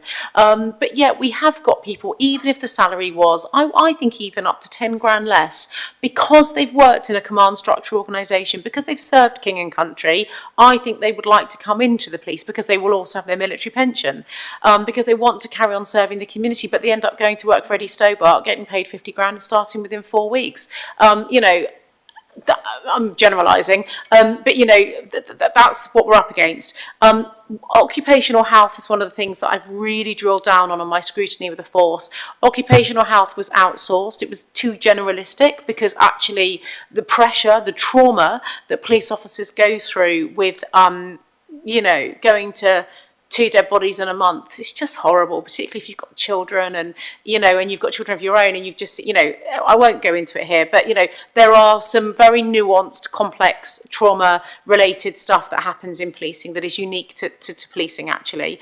And we needed to bring occupational health back in-house. And when I looked at when I became police commissioner 4.5 years ago, it took me about a year and a half. I was getting into some of these more nuanced things, and I was looking at some things and thinking, that's not serving us very well, and we're paying quite handsomely for it to not serve us very well. There's a whole lot of things that I then orchestrated us bringing back in-house. One of the things so occupational health came back over 2 or 3 months ago, and I've opened a new occupational health building in Netley, which is one of the buildings in the grounds of the training HQ, which was disused. We've refurbed that. I've invested in new hearing technology. We've got a whole load of new stuff that we're doing to help police officers get back to work if they've been injured, but also dealing with the psychological, which is very often the largest issue that we've got, and making sure that at the end of their 30 years, we don't say thanks ever so much, have a happy rest of your life, and you are really quite a broken person. We need to stop the layering throughout the years that they are in policing, and that's one of the things that we're working on at the moment. We've also really reopened and pushed back the degree entry programme now as well. So yes, predominantly the number of new police officers will join on the traditional core 17-week programme, but we did wonder if for those people that do want a degree, it might be putting people off becoming a police officer because they weren't then going to get a degree if they do the core 17 weeks. So we've now trialled it where we're now re-advertising the degree entry programme as well to twin track with the core 17 week, so that for those young people that really do want a degree, that is now hopefully a sales tool for the force as well. There is so much more I could go on about this, but you're quite right, maybe it's one for offline and we can go into it. You'd be very welcome to attend. Thank you very much, Donna. I'm going to take the last 2 questions, and I've got Simon first. Yes, thank you, and thank you, Donna. Just some positive feedback in relation to the local bobby scheme, which I think is very good. I was going to mention the point about making sure that contact numbers are up to date, because I know in 1 or 2 cases they're not. I think that really is essential. It's very well considered when I'm knocking on doors and talking to people. The fact that they are there and I make sure that people are aware of it if they're not is quite a positive thing. With regards to the development of the new stations, I think Parkgate, we've benefited from that within Fareham, and I just wanted to mention that has been very, very positively thought of by residents. However, it's not particularly well used at the moment, and the only plea for me is that I hope that when we're assessing sort of the effectiveness of the new buildings, the new offices which are being set up, or the new stations which are being opened and set up, that we don't just look at the numbers going through the doors, because one of the things that is really reassuring to my residents in the Parkgate area is the fact that it's there. And that they can use it if they need to. So I hope that is something that we can that we can focus on. But it has been very positively received. There's always 1 or 2 cynics that said, well, it should never have been shut on the first place. But you know, we are where we are, and there's always somebody that's going to moan about something. So that was there. And then the only other comment, and I'm not quite sure where it should go in this presentation, is just the issue and the ongoing issue of boy racers, race tracking on the Saturday nights and things like that, is whether we can just have sort of ongoing issues in that, because I know that Fareham isn't the only one that's impacted. I know that Gosport, Leon Solent has been struggling, along with Stubbington, which is within Fareham, and just what's happening in relation to that, and just how we can sort of keep it current and keep it on the agenda. But thank you. Thank you, Councillor Martin. Yeah, the police station footfall, I mean, it goes back to Councillor Luigi's point, which is that, Gregori's point, sorry, is that, you know, do you really need them on the high street and the front counter? Like I said, I think a large part of that is exactly what you've just said, which is reassurance. It's there if you need it. And so when I looked at adopting this strategy of reopening police stations for public access and opening brand new stations. Well, the brand new stations were clearly because we had an operational need for a police base in that area for taser store, lockers, you know, somewhere for the cars we parked at night time and all that sort of stuff. So those locations have been picked for good reason. The front counter element, I knew we were never going to get the footfall through them. I think probably everyone in this room probably knew that we weren't going to get a whole load of people going into their police station, because that is not really what people want to do. but they want to have it there. So the staff that work on those front counters, it won't be a surprise to you, and I think I have, but you haven't been at the previous meetings, but I did say this, actually their majority of their job is processing the online crime reports. So they are sat there processing online, and when someone comes in, they're ready to serve them, but actually they're not just literally sat there all day waiting, as you would imagine. They're not just waiting to do nothing. They are actually working through the online home crime reports. So they are doing a really, really important job. It just so happens that they are sat behind a desk that's not in a closed office somewhere you can't see them. They're doing it in a place where, should you wish to walk through the door, you can.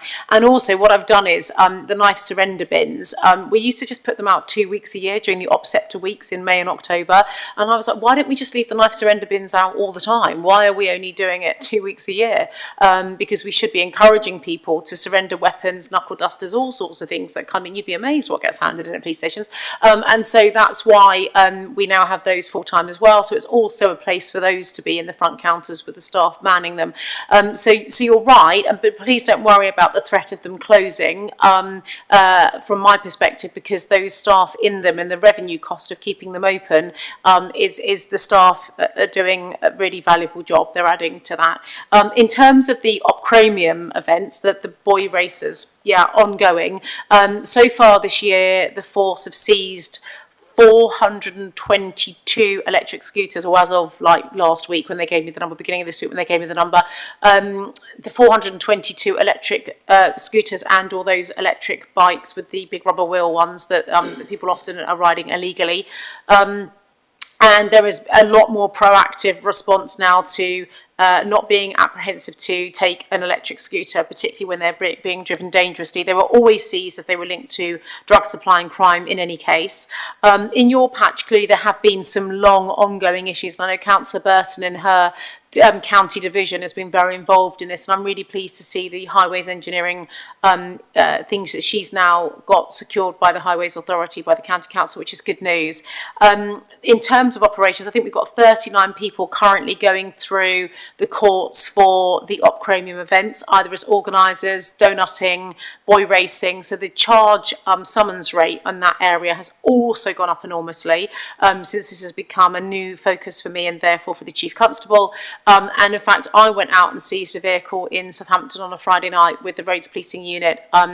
I think I put it on my social media. It was about 5 or 6 months ago. That guy's in court next week. One of the RPU officers told me the other day. So, sorry, no, he's pleaded guilty, so it's not going to trial. He's pleaded guilty, so he can be sentenced next week. And these have got the normal handbrake. They've got the secondary handbrakes. They can do the handbrake turns. They're spending a lot of money adapting these cars to go out and commit illegal road activities.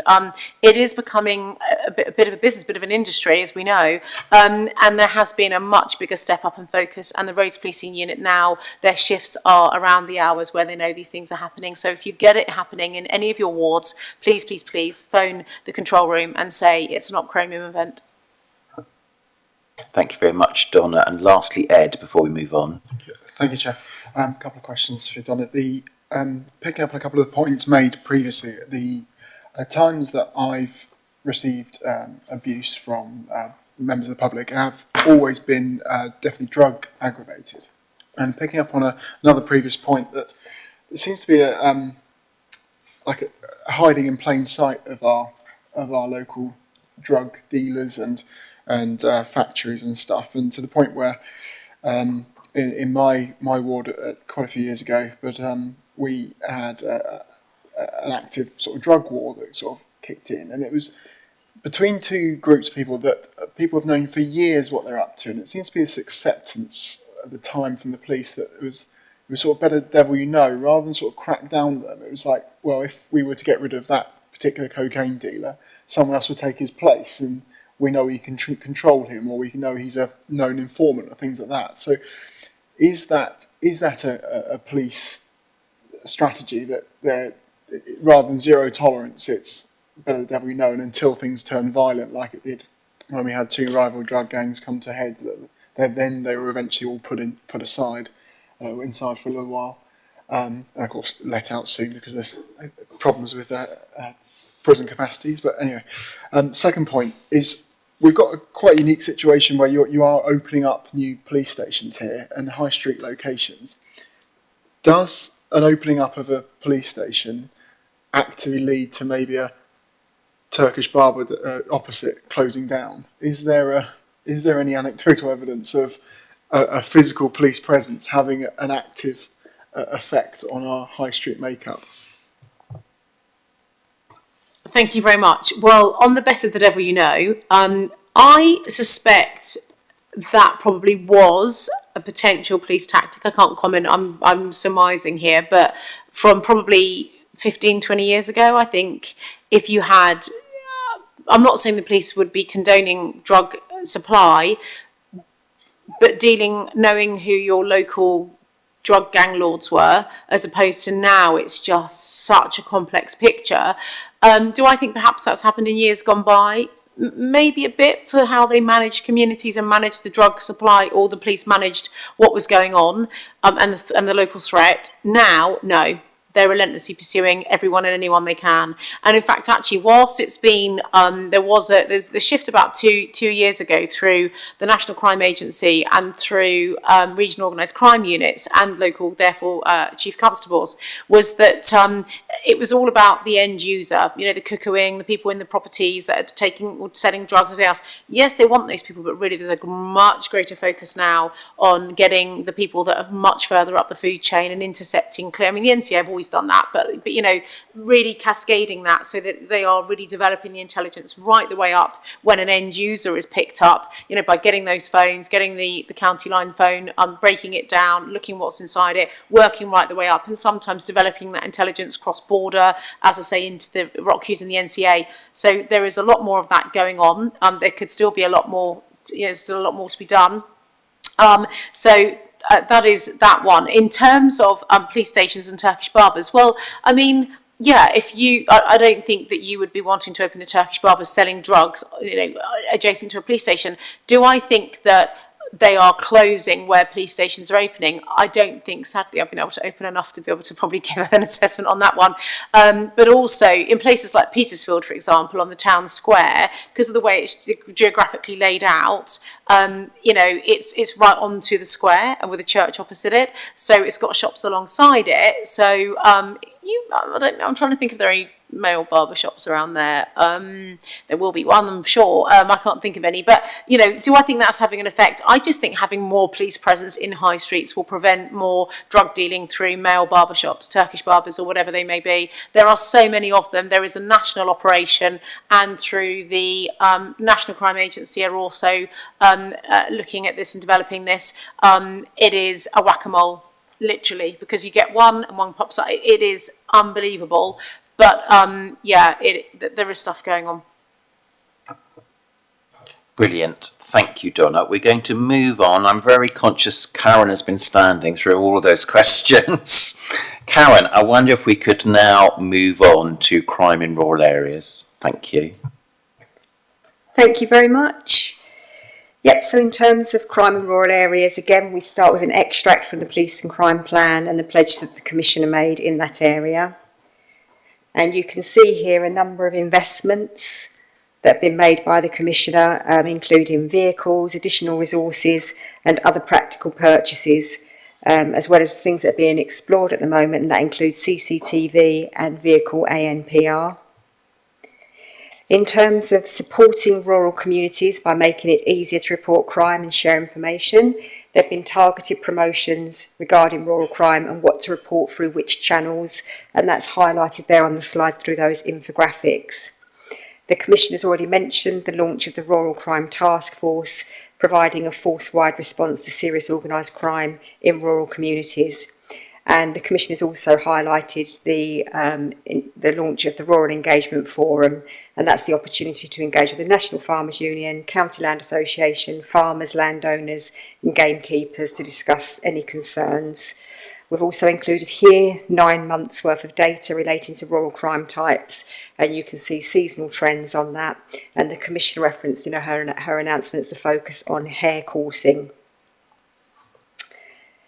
So in terms of holding the Chief Constable to account for tackling serious organised crime gangs and cross-border criminality, in addition to the launch of the Rural Crime Task Force, There's a Rural Operational and Tactical Board, which improves force governance and responsibility in rural crime, and that assists in providing a joined-up response. And you can see here 3 examples of police operations regarding Op Fire Pit, Op Pinch, and the Neighbourhood Enforcement Team led operations work, and we've got reference there to Op Scraper and Submerge. So with regards to working with other police forces in the South East to ensure a joined-up response to tackling rural crime, we've got 2 examples here. That's CPS Wessex, who gave joint training to Wiltshire and Hampshire and Isle of Wight Constabulary, and that was around encouraging a closer working with the CPS to increase cases getting to court and successful prosecutions. And also the PCC working with the Wiltshire PCC, local MPs and the police. And still on this pledge, we've got a summary here of 3 joint police operations across the South East. So that's Operation Phoenix, Haystack and Ternary, focusing on stolen plant and machinery and hair coursing. And that concludes that section on rural crime. Thank you. Thank you very much, Karen. Any questions? Comments? Luigi? Sorry, I feel being a bit nitpicky, but I think it might be useful as feedback. A lot of this is anecdotal. There's not that much in terms of data, right? Okay. And the other thing is, I appreciate having anecdotal things because we've always complained in the past that, however, putting a thing in from November 2024, I don't think, gives an indication of how you want to move things forward. Okay, this is a meeting you had with CPS Wessex and 2 local MPs up at that most exciting of all places called Fackham. I think Hampshire's a much bigger rural area, so it'd be useful to see, what it is. My own view, and I say this wearing my Liberal Democrat hat on. Quite often when we have the PCCs, and I accept the fact they're all Conservative, really needs to bring on all of the MPs. I mean, Danny Chambers, for example, is a vet, so he's got quite a lot of experience about how things in. And I think very much like we are here, we're representatives from all sorts of different parties. I mean, you might actually have more benefit in terms of coming up with new ideas instead of the time and tested thing. The other thing is on terms of the data, and I'm sorry, but I didn't want to go on about the neighbourhood policing thing, is there's very good data you put up there in terms of response to 101 and 999. But actually, and I know the Scott Chilton put a major effort, and all credit to him, because that he did sort, what was a disastrous thing when I first came here. And I know you put in a lot of resources, but there hasn't that been that much of an improvement, okay, since, the last year or so when you start looking at the figures. Now, a lot of the rural areas, for example, that actually is quite key, response times, 111, the various calls, 999 and so on and so forth. So I think that might be useful. And it might be useful to also, if you can, is have a breakdown how it varies between these different areas. Sort of over it, because most of the people around here do not represent rural areas. We're all townies, and I think that's something that we need to be addressed, because most of the population lives in towns or cities. And how do we guess the better thing? Rural crime is still a big issue. Welcome your initiative. I went to the presentation you had of rural crime, and I thought that was very good. I think we still, as you said, there's still a long way to go. Thank you. Thank you very much. Yes, the Chief and I meet quarterly with the MPs in Parliament. So Danny we had one about 3 weeks ago. He was there. That was good. As I say, I'm with Darren Paffy this afternoon. I appreciate that is an urban area. Probably one of the most urban areas you can get. So I am with Darren this afternoon. I will work with everyone and anyone. I don't really care what colour anyone is, as you probably know. And I'm grateful to you as well. So many of you are inviting me out to come and speak at panels and parish council meetings and things like that, and that is really, really welcome as well. I mean, Southampton is probably the place where I have spent, Southampton and the Isle of Wight are probably the two individual areas that I spend a lot of time in, aside from where I sleep, which is in Portsmouth. But, you know, I don't actually do that much operational stuff in Portsmouth. It's mostly because Southampton is our biggest conurbation, and it's therefore our biggest area, crime area as well. So there's an awful lot my team are doing with Southampton and all the councils, but particularly Southampton City Council, who are very good in their Children's Services Department at taking things forward. In terms of the 101 and the 909, well, you know, there has been a significant improvement in that non-emergency call service response, which is dreadful. We're one of the worst in the country, as you know, and now we are one of the best. The response times, yeah, they are getting better. They are, I mean, certainly the grade ones, I'm very happy with. The grade twos could do with getting a bit sharper.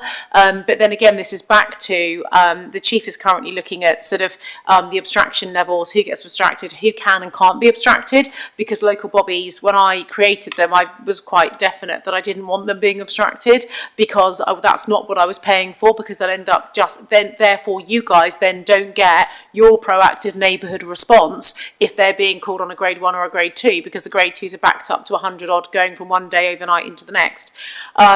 And so the local bobbies are not abstracted, and so the extra ones that will be going in will also not be abstracted. So the chief's looking at that whole model around neighbour policing and how we can protect and maybe make the teams bigger that don't get abstracted, so but still being mindful that we do need to get the grade 2 response time down a bit. But the grade 1s are okay, it's the grade 2s. Thank you very much indeed.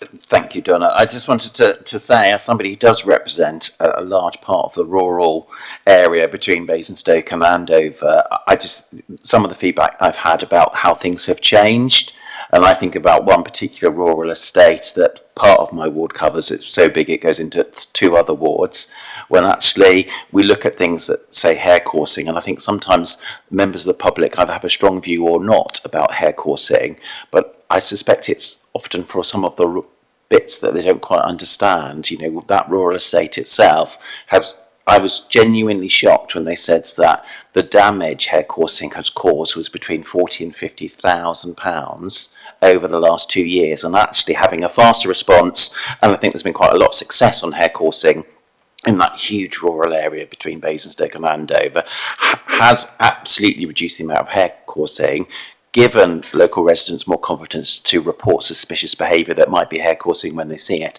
and actually reduced the losses to some people in our rural economies. I know that's made a huge difference to some of those people trying to make a living in those patches. So I'm quietly hopeful that the Rural Task Force will continue some of that great work, and there's something about that increased and continued priority that I think those people who do represent rural areas will be really focused on, because I think historically it has felt like rural communities have been a bit left behind.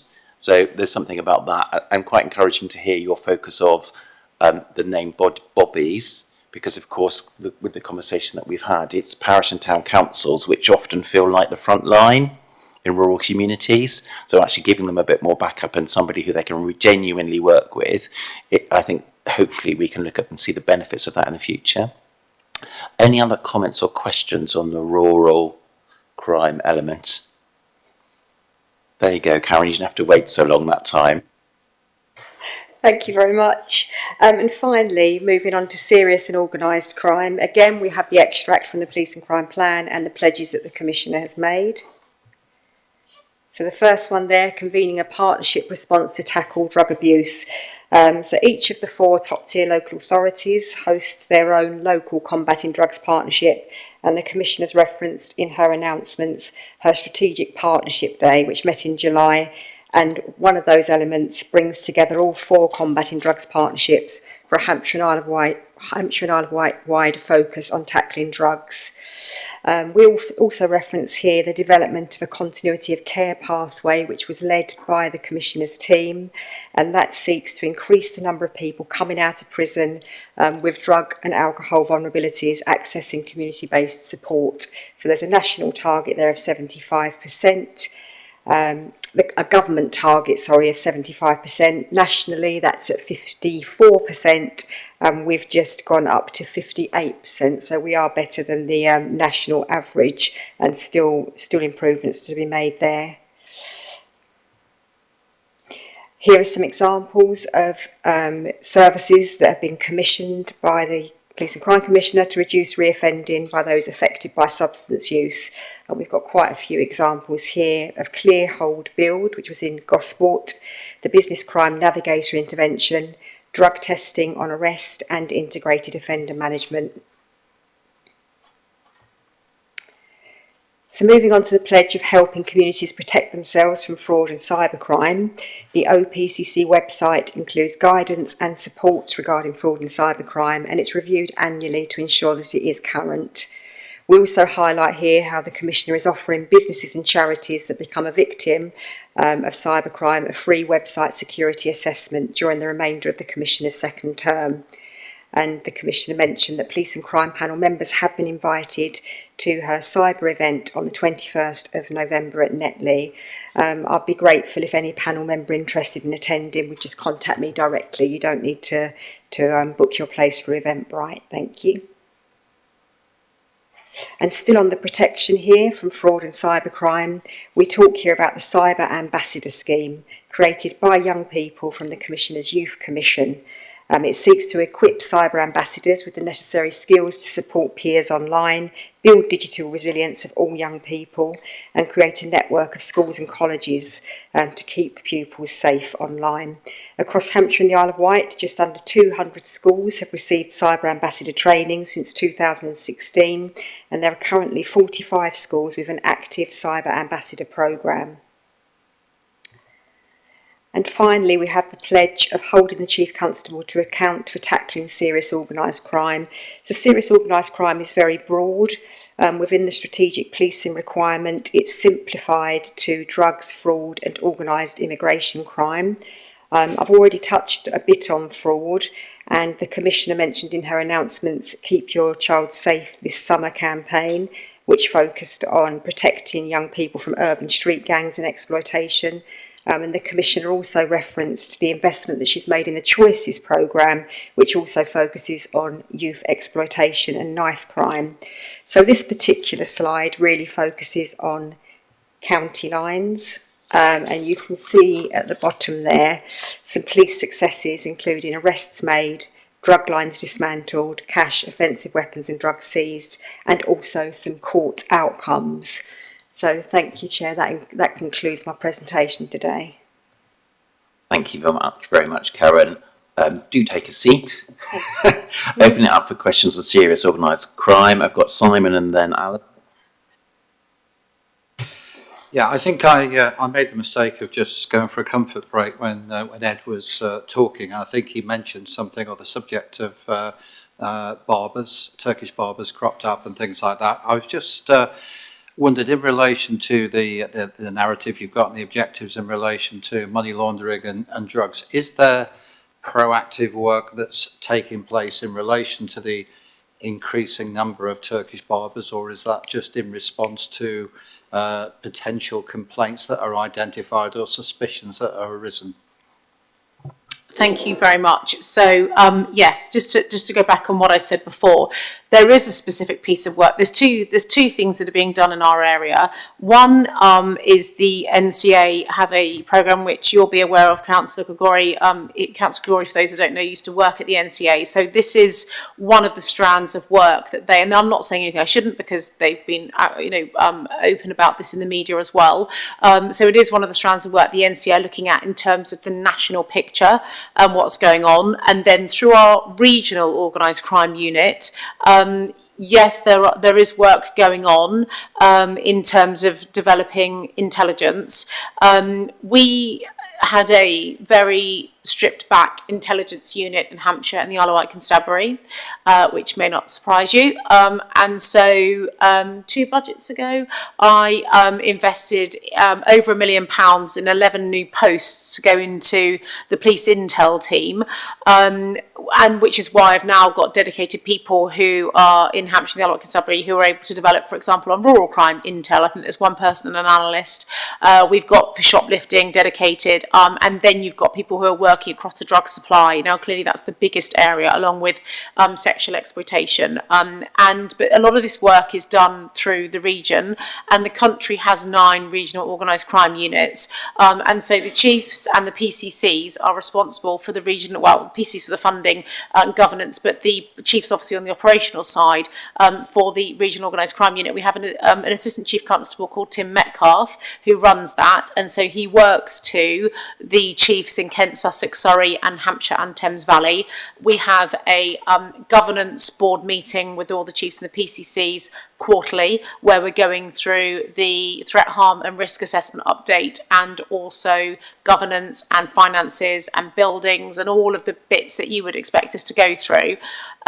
So in terms of Turkish barbers and the threat they bring and the link to cash and or drug supply, yes, it is there. Yes, it is being worked on, and it is a live and kicking issue that specialist policing teams are aware of.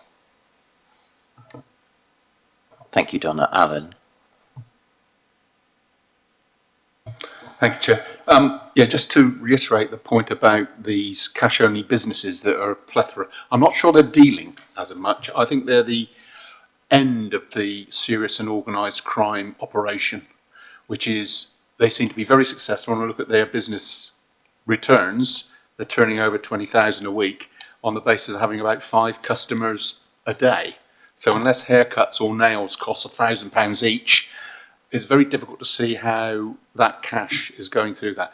And I wanted to ask, whose responsibility is it to investigate those kind of, looks like proceeds of crime being laundered? Yeah, so if it was a localised drug network where they just had maybe 4 or 5 Turkish barbers across Hampshire where they were laundering money, exactly as you say, to the tunes that you've talked about, then that would be for Hampshire and the Isle of Wight Constabulary. If that then spans a chain of Turkish barbers and a drug supply network that perhaps goes cross-border, Surrey, Sussex, Thames Valley, Hampshire, up to Reading, wherever, that would then be the regional organised crime unit. But where you've got complex investigations where perhaps it's the NCA may well then lead that, where they are looking at drug supply into the UK, and then as a consequence of that, they're then getting the money laundering as a secondary to the drug supply into the UK. Then it would be the National Crime Agency. And we had a case that I've referenced previously about 2 years ago of a prostitution racket, and it was actually people smuggling into the UK. It was modern day slavery, and it was a prostitution racket that was, I think they had 20 odd properties that ran from the other side of Brighton across the south coast of Bournemouth and then up to Wales, and the women were mostly from Asia, were trafficked into the UK, and then every 2 to 3 weeks the women would be moved to a different property. So they never got to know the neighbours, the person in the local corner shop. They couldn't form a relationship with the local GP. I mean, they were slaves. They weren't really allowed out of the properties anyway. But should they get out, or should they see someone in the garden or whatever it might be, they weren't able to form any real relationships because they were moved so frequently. And that was an NCA-led job that led to multiple, I think 10 or 15 arrests with people receiving, many, many years in prison. And so that was on a sex racket, but actually that is the sort of job where you get that cross-border, more complex, but where it is around drug supply, clearly it would be NCA-led because they are looking online and upstream as to where the supply is coming from. But I would imagine the money laundering is almost always as a consequence of the original investigation being around the drugs. Thank you for that. It's because when residents ask me, so whose responsibility is it to investigate this plethora of cash-only shops that have taken over the high street? And you say it would be the NCA? No, if they think there's a crime, they should be reporting it to Hampshire and the Isle of Wight Constabulary, and then they will work out who'll be doing it. I don't think the public need to worry about who investigates it. I think they just need to report it to the police, and the police will sort it out. Because even if it ended up being done by our regional organised crime unit, because we wanted to use some covert tactics, for example, as far as the member of the public is concerned, they've reported it into Hampshire Constabulary. That regional organised crime unit still works to our chief constable. The NCA jobs, people only ever know about an NCA job once the sentencing trial's concluded, everything's happened, and they will put out press releases. Mostly what they are doing is very much under the radar and is on a much more covert basis. Right, the second question on organised crime is the impact of the state of our court service at the moment, because as a magistrate, I'm listing traffic cases of boy racers, middle of 27 now. So a lot of people are pleading not guilty because you can have a 2-year suspension and keep racing. And as for domestic violence, I know in some areas they're actually looking at 28. And so I wanted to know, is there an impact on police bringing forward those cases because they will find witnesses and victims would say, I don't want to suspend my life for 2.5, 3 years to get justice. Have you noticed, or is there any feedback from the police on that? Well, I'll give you the feedback direct because, 20% of my role is around the criminal justice system, and it is awful. It is absolutely awful at the moment. I can't sugarcoat this. It's not my job to sugarcoat it. My job is to expose and to be representing the public on what's going on. In fact, yesterday I chaired the Hampshire and Isle of Wight Local Criminal Justice Board, which is a requirement of my role.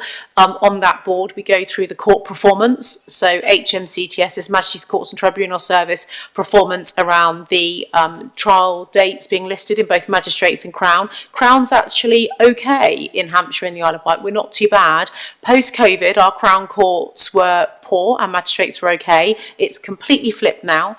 And the vast majority, as you'll be aware, of offences in this country get dealt with through magistrates' courts and not through Crown court. There is the sentencing review that I referenced in my updates earlier that's going through. It's a piece of MOJ legislation that's going through Parliament. The former Right Honourable David Gauke MP, who was the former Lord Chancellor, was asked by Shabana Mahmood when she was the Labour Lord Chancellor to undertake a review of the court system and how it works. There is a massive shift towards keeping people out of prison, as we know. Magistrates' powers look like they are about to be amended so that magistrates can no longer sentence to 6 months maximum in prison, that it will be going up to 12 months. So basically, if you don't if you don't warrant a prison sentence of a year or more, you're probably not going to prison. Now, I'm not absolutely against short-term prison sentences as it happens. Sometimes communities just do need a reprieve. And if we are going to have more community-based sentences, I would support that if there is the meaningful funding for the rehabilitation programmes that are required, because at the moment I have been funding a lot of these. Probation are just the most stretched organisation I've ever worked with in the public sector. They are managing extraordinary levels of risk with their multi-agency, their MAPA teams, the multi-agency public protection teams. We have got higher risk offenders than we've ever had before back in our communities. Really, really quite serious sexual offenders and very violent people who are out are much quicker now from prison, with the probation service having to manage that risk with the offender manager teams within the police. So you're absolutely right in your question, is this creating more work for the police? Yes, it is. Are we seeing more victims and witnesses saying, I just don't want to be thinking about this in 2.5 years' time. I want to move on with my life. Yes. As a consequence, are more people pleading not guilty rather than guilty because they know that's what's likely to happen? Yes. There's been a massive drop in the number of what we call gap courts, guilty at plea courts, versus the NGAP courts, which is the not guilty at plea. So, you used to have the majority of cases would be going through the gap court into magistrates and then on to Crown if it was an indictable or an either way where the person was advocating to go to Crown. And I know this as someone who was a magistrate for 16 years, so I saw the flow of the work demand coming in through the gap court versus the NGAP courts, and it has completely flipped now. The vast majority are going not guilty because they're chancing the arm on either evidence being lost, people's recall of their evidence when they are a witness being poor. It is a really significant issue. I have written to Lord Chancellors, I have lobbied prisons and probation ministers. I had a meeting 2 weeks ago with the regional director for HMCTS to say, look, I appreciate you're civil servants and it's really difficult for you to say stuff, but it's far easier for me to say some things. So I'll go and be a pain. I'll go and make a fuss of mine. I'll lobby all of our MPs. I'll get them to ask questions in Parliament. I will make a real fuss of this. They've taken me through this consistently for the last 3 years, the recovery programme for HMCTS. There just aren't enough legal advisors either. So it is a funding issue, it is a capacity issue, but what you're saying is actually really definitely happening as a consequence of the court system being broken. I'm very pleased that you're aware of the problem and you're lobbying, just because I think it undermines the work of the police if you don't have a full justice system from end to end. Thank you very much. I'm going to go to Luigi and then to Josh. Yeah, I mean, very quickly as an aside, I worked with the UN, and the UN in Haiti, set up an exceptionally able police force. Probably one of the best organisations I've ever seen.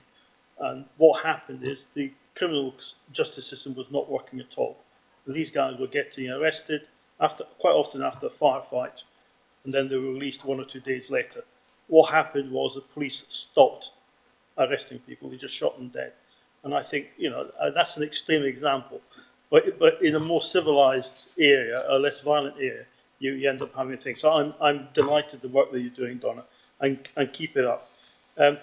I think, from my perspective, in terms of looking at the organised crime, serious and organised crime, I think it would be useful to have a briefing, and we've discussed it, because there's a lot of other things going on. And I think in Hampshire, for example, with the ports, which is a real issue, and also with the airports, they bring additional pressure in terms of policing and so on and so forth. And I think it might be useful if members were fully aware. The other thing is that the organisational structure is very, very confusing, to say the least. And I think it might be useful to have a confidential briefing and say, right, this is how the National Crime Agency works. What their ties in are. They're responsible for the FIU, which does a lot of the money laundering stuff, and the regional crime units. I know Kate's got lots of experience in that, and actually the local police thing. But the key thing is, and this is why local bobbies are important, is that bottom level intelligence is actually quite critical. So I mean, Oliver gave a brilliant example of trading standards officers. Monitoring some, barber shop, and they were declaring 20,000 and only had a couple of customers per day. I mean, that's a giveaway. But that's actually quite important over it. And I think, zero tolerance is actually quite an effective policy. I mean, I worked in New York for 3 years, shortly after the Americans had introduced that in the UN. I was lucky enough to work there. And actually that did work there. Because basically people realised I won't go there because it's so difficult. But I think a briefing would be very useful. Thank you. Brilliant. Thank you, Donna. And lastly, I think I've got Josh. Oh yeah. I was just going to ask about a couple of the initiatives mentioned on the serious organised crime piece about Clear Hole Build and the Business Crime Navigator. I believe these are coming to Southampton fairly soon, and we've got lots of challenges in the city centre with drug-related crime and also shoplifting and things. So I was just wondering if you could just give us a bit of an idea of the success of these in other areas, just from to see what we've got to hopefully have improved some of our challenges in Southampton. Business Crime Navigator, what was the first one you said, sorry? Clear Hole Build, yes, certainly, will do. Thank you very much. So, Clear Hole Build, just to really, really quickly recap, is started in Liverpool because of their very complex drug supply networks and the levels of violence, gun supply, murders, exploitation. And it was so favoured by the Home Office that about 2 years ago, the Home Office said that every area had to start rolling out the Clear Hole Build approach, and they were right to do that. The first one we adopted was in Gosport, where there had been a very straightforward, simplistic Class A drug supply for a number of years, centred around Town Ward, actually part of the division that Leslie represents. And there had been a housing association block of flats that had a couple of drug dealers, one particularly who'd lived there for 10 years, and these poor residents, their lives have been blighted, but actually getting the legal powers of the local authority understood properly when local authorities aren't using these powers very often, and then the same with the housing association, who were using those powers even less frequently, and then the police to understand exactly what other partner agencies' powers were. That's all part of what Clear Hill Build is about. So I funded a lot of proactive work for the hold bit, so the clearing bit is the police. So the police go in, they'll smash in the doors, they'll develop all the intelligence in weeks beforehand, they set up the operation, there'll be, often it's like a week of intensification where a number of properties are raided every morning, all the drugs, the cash is seized, it infiltrates the whole network. Once you've got in and done that, it's then about holding to make sure, as someone said earlier, about another supply coming straight in and backfilling. Actually, Ed, I think you alluded to that. Like, if you just get one dealer out, someone else will come in quickly. So it's about holding, and that's really a police to work with partners, councils, viewing CCTV networks, looking at all those things, ANPR cameras up, what vehicles are coming in and out. Have we got drug dealers now from Loxheath or from Fareham that are now coming into Gosport because Gosport's Class A supply has been disrupted, blah, blah, blah. There's a lot of work that goes on in that immediate sort of 4 to 6 weeks afterwards to see how the local market is going to settle down, and then it's about building, and the building is around how you get the local the local business. So in Southampton it would be Go Southampton, or the local business improvement district, to understand what has been going on in the high street, getting the local residents associations, getting the local councillors, getting people involved in understanding what that build means to make sure that there is community resilience. Where I come into this is, if you reduce the demand for Class A drugs, you won't have as many dealers trying to make the money because they can't sell their wares. So how do I take an approach as the Police and Crime Commissioner, working with the public health directors, working with the adult social care teams, working with the health providers, working with our prisons around the drug supply work that they're doing with drug workers in prisons as well, so that when people are coming out of prison, what we've got is an opportunity when they're in prison or when they're in the community is to be tackling very often their trauma. Why is it, and this is what Karen leads on for me, why is it that we do have people who are 10-year heroin addicts? Have they all had a lovely perfect childhood and a lovely perfect idyllic life, and suddenly one day they decided to wake up and start taking heroin? No. Actually, when you look at a pre-sentence report, or if you looked at a clinician's psychological assessment of these people, you could almost copy and paste so many of them. And it starts with really bad childhoods. It starts with trauma in childhood, whether that be violent, sexual, whatever it might be. And at some point in their lives, often as children, they start self-medicating by smoking marijuana, then they're into recreational Class A drugs, and before you know it, over a period of years, they're into very hard drugs which are going to massively shorten their life expectancy, and leads to a whole lot of criminality. But actually, coming away from the criminality, it's about the individual for a minute. So one of the things that we've been doing, and Karen leads on for me, and I am the executive lead for trauma for the Hampshire and Isle of Wight Integrated Care Board. It is about the partnership, it is about how we can long-term prevent, because that then means you have less demand for Class A drugs. So coming on to Southampton, you are our chosen area, as you know, for our second CHB, Clear Hill Build in Hampshire, and it's really needed. Gosport was less complex, which is why it was easier to do it. Yours is much more complex, and that clear and that hold will be very, very challenging for the police and for the council actually as well, because there will be, but there have been some really good success stories in terms of that very established Class A line that comes from Liverpool, the only main one from Liverpool that comes into Hampshire, that comes into Southampton. A number of arrests and people with very long prison sentences given out earlier this year. On to your business crime navigators. Yes, I'm really pleased to be funding the business crime navigator programme into Southampton, which we've just announced this week. It followed that pilot in Portsmouth that's run for the last 2 years. And for those of you that don't know, this is where you've got persistent, often drug addicts, sometimes alcoholics, but who are shoplifting 3, 4, 5 times a day. And the business crime navigators will be working with, let's say, your local Tesco convenience, Co-op convenience stores. You know, it's often the local shops, the convenience stores that are really targeted, working with them to identify the individual, putting that programme together behind the scenes on the drug rehabilitation, because actually just by wrapping a support programme and a tailored intervention around rehab, around 2 or 3 people, let's say in the Bargate area, you could reduce shoplifting offences and abuse to retail workers by 50%. I mean, it really is enormous. So my thing to the police is, let's try, where we've got complex issues, let's try and not be a jack of all trade, master of none. Let's try and tailor packages around individuals.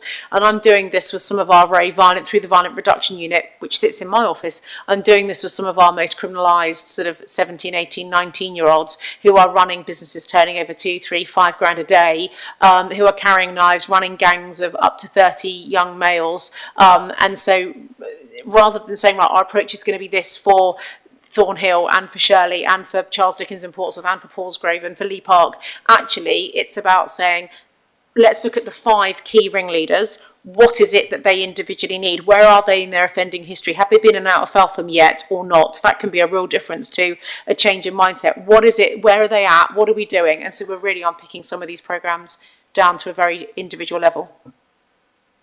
Thank you very much, Donna. Sorry, I've got a last minute addition, Paul. Thank you, Chair. It's not a question about serious organised crime, but I wasn't sure if there's an opportunity to ask AOB questions at the end, so I'm happy to defer it if there is. It's about policy and lobbying Westminster that Donna raised, so are you happy to take it now? On policy and lobbying Westminster, I met with our local MP recently, and we were talking about vehicle-related ASB and vehicle noise in particular, and what the Basingstoke police inspector was there, and we talked about how, I think you mentioned modified handbrakes earlier, and sort of removal of silencers and this sort of thing, and this is growing rapidly because of, you don't have to go to Halfords to get the parts anymore. You can order them online and they arrive next day, and so on. It's causing quite a lot of noise blight in my community. And one of the ideas that came forward, the policeman said that modifications are currently governed by construction and use legislation. So that means that if you have modified a vehicle and it's legally modified, you get a fine. I think the number quoted was about £100. But the MP said, "What's your wish list? Well, what would you do if you could change anything?" And he said, "We would make it an endorsable offence, so that it would put points on licences." So I know this conversation is starting to happen in Westminster. But would you be prepared to, or have you already lobbied the Home Secretary, I guess, or the Transport Secretary on this point for me? Thank you. Thank you much. I have, and I'm very happy to continue to support is it Alex or Luke? Who's your MP? Luke. Luke, yeah. So when we were in Parliament a couple of weeks ago, the Chief and I, we did, I'm trying to think back now to what points we discussed with the MPs, but no, I'm really happy to support. And you're absolutely right. These people love their cars. They are like car enthusiasts to a different level.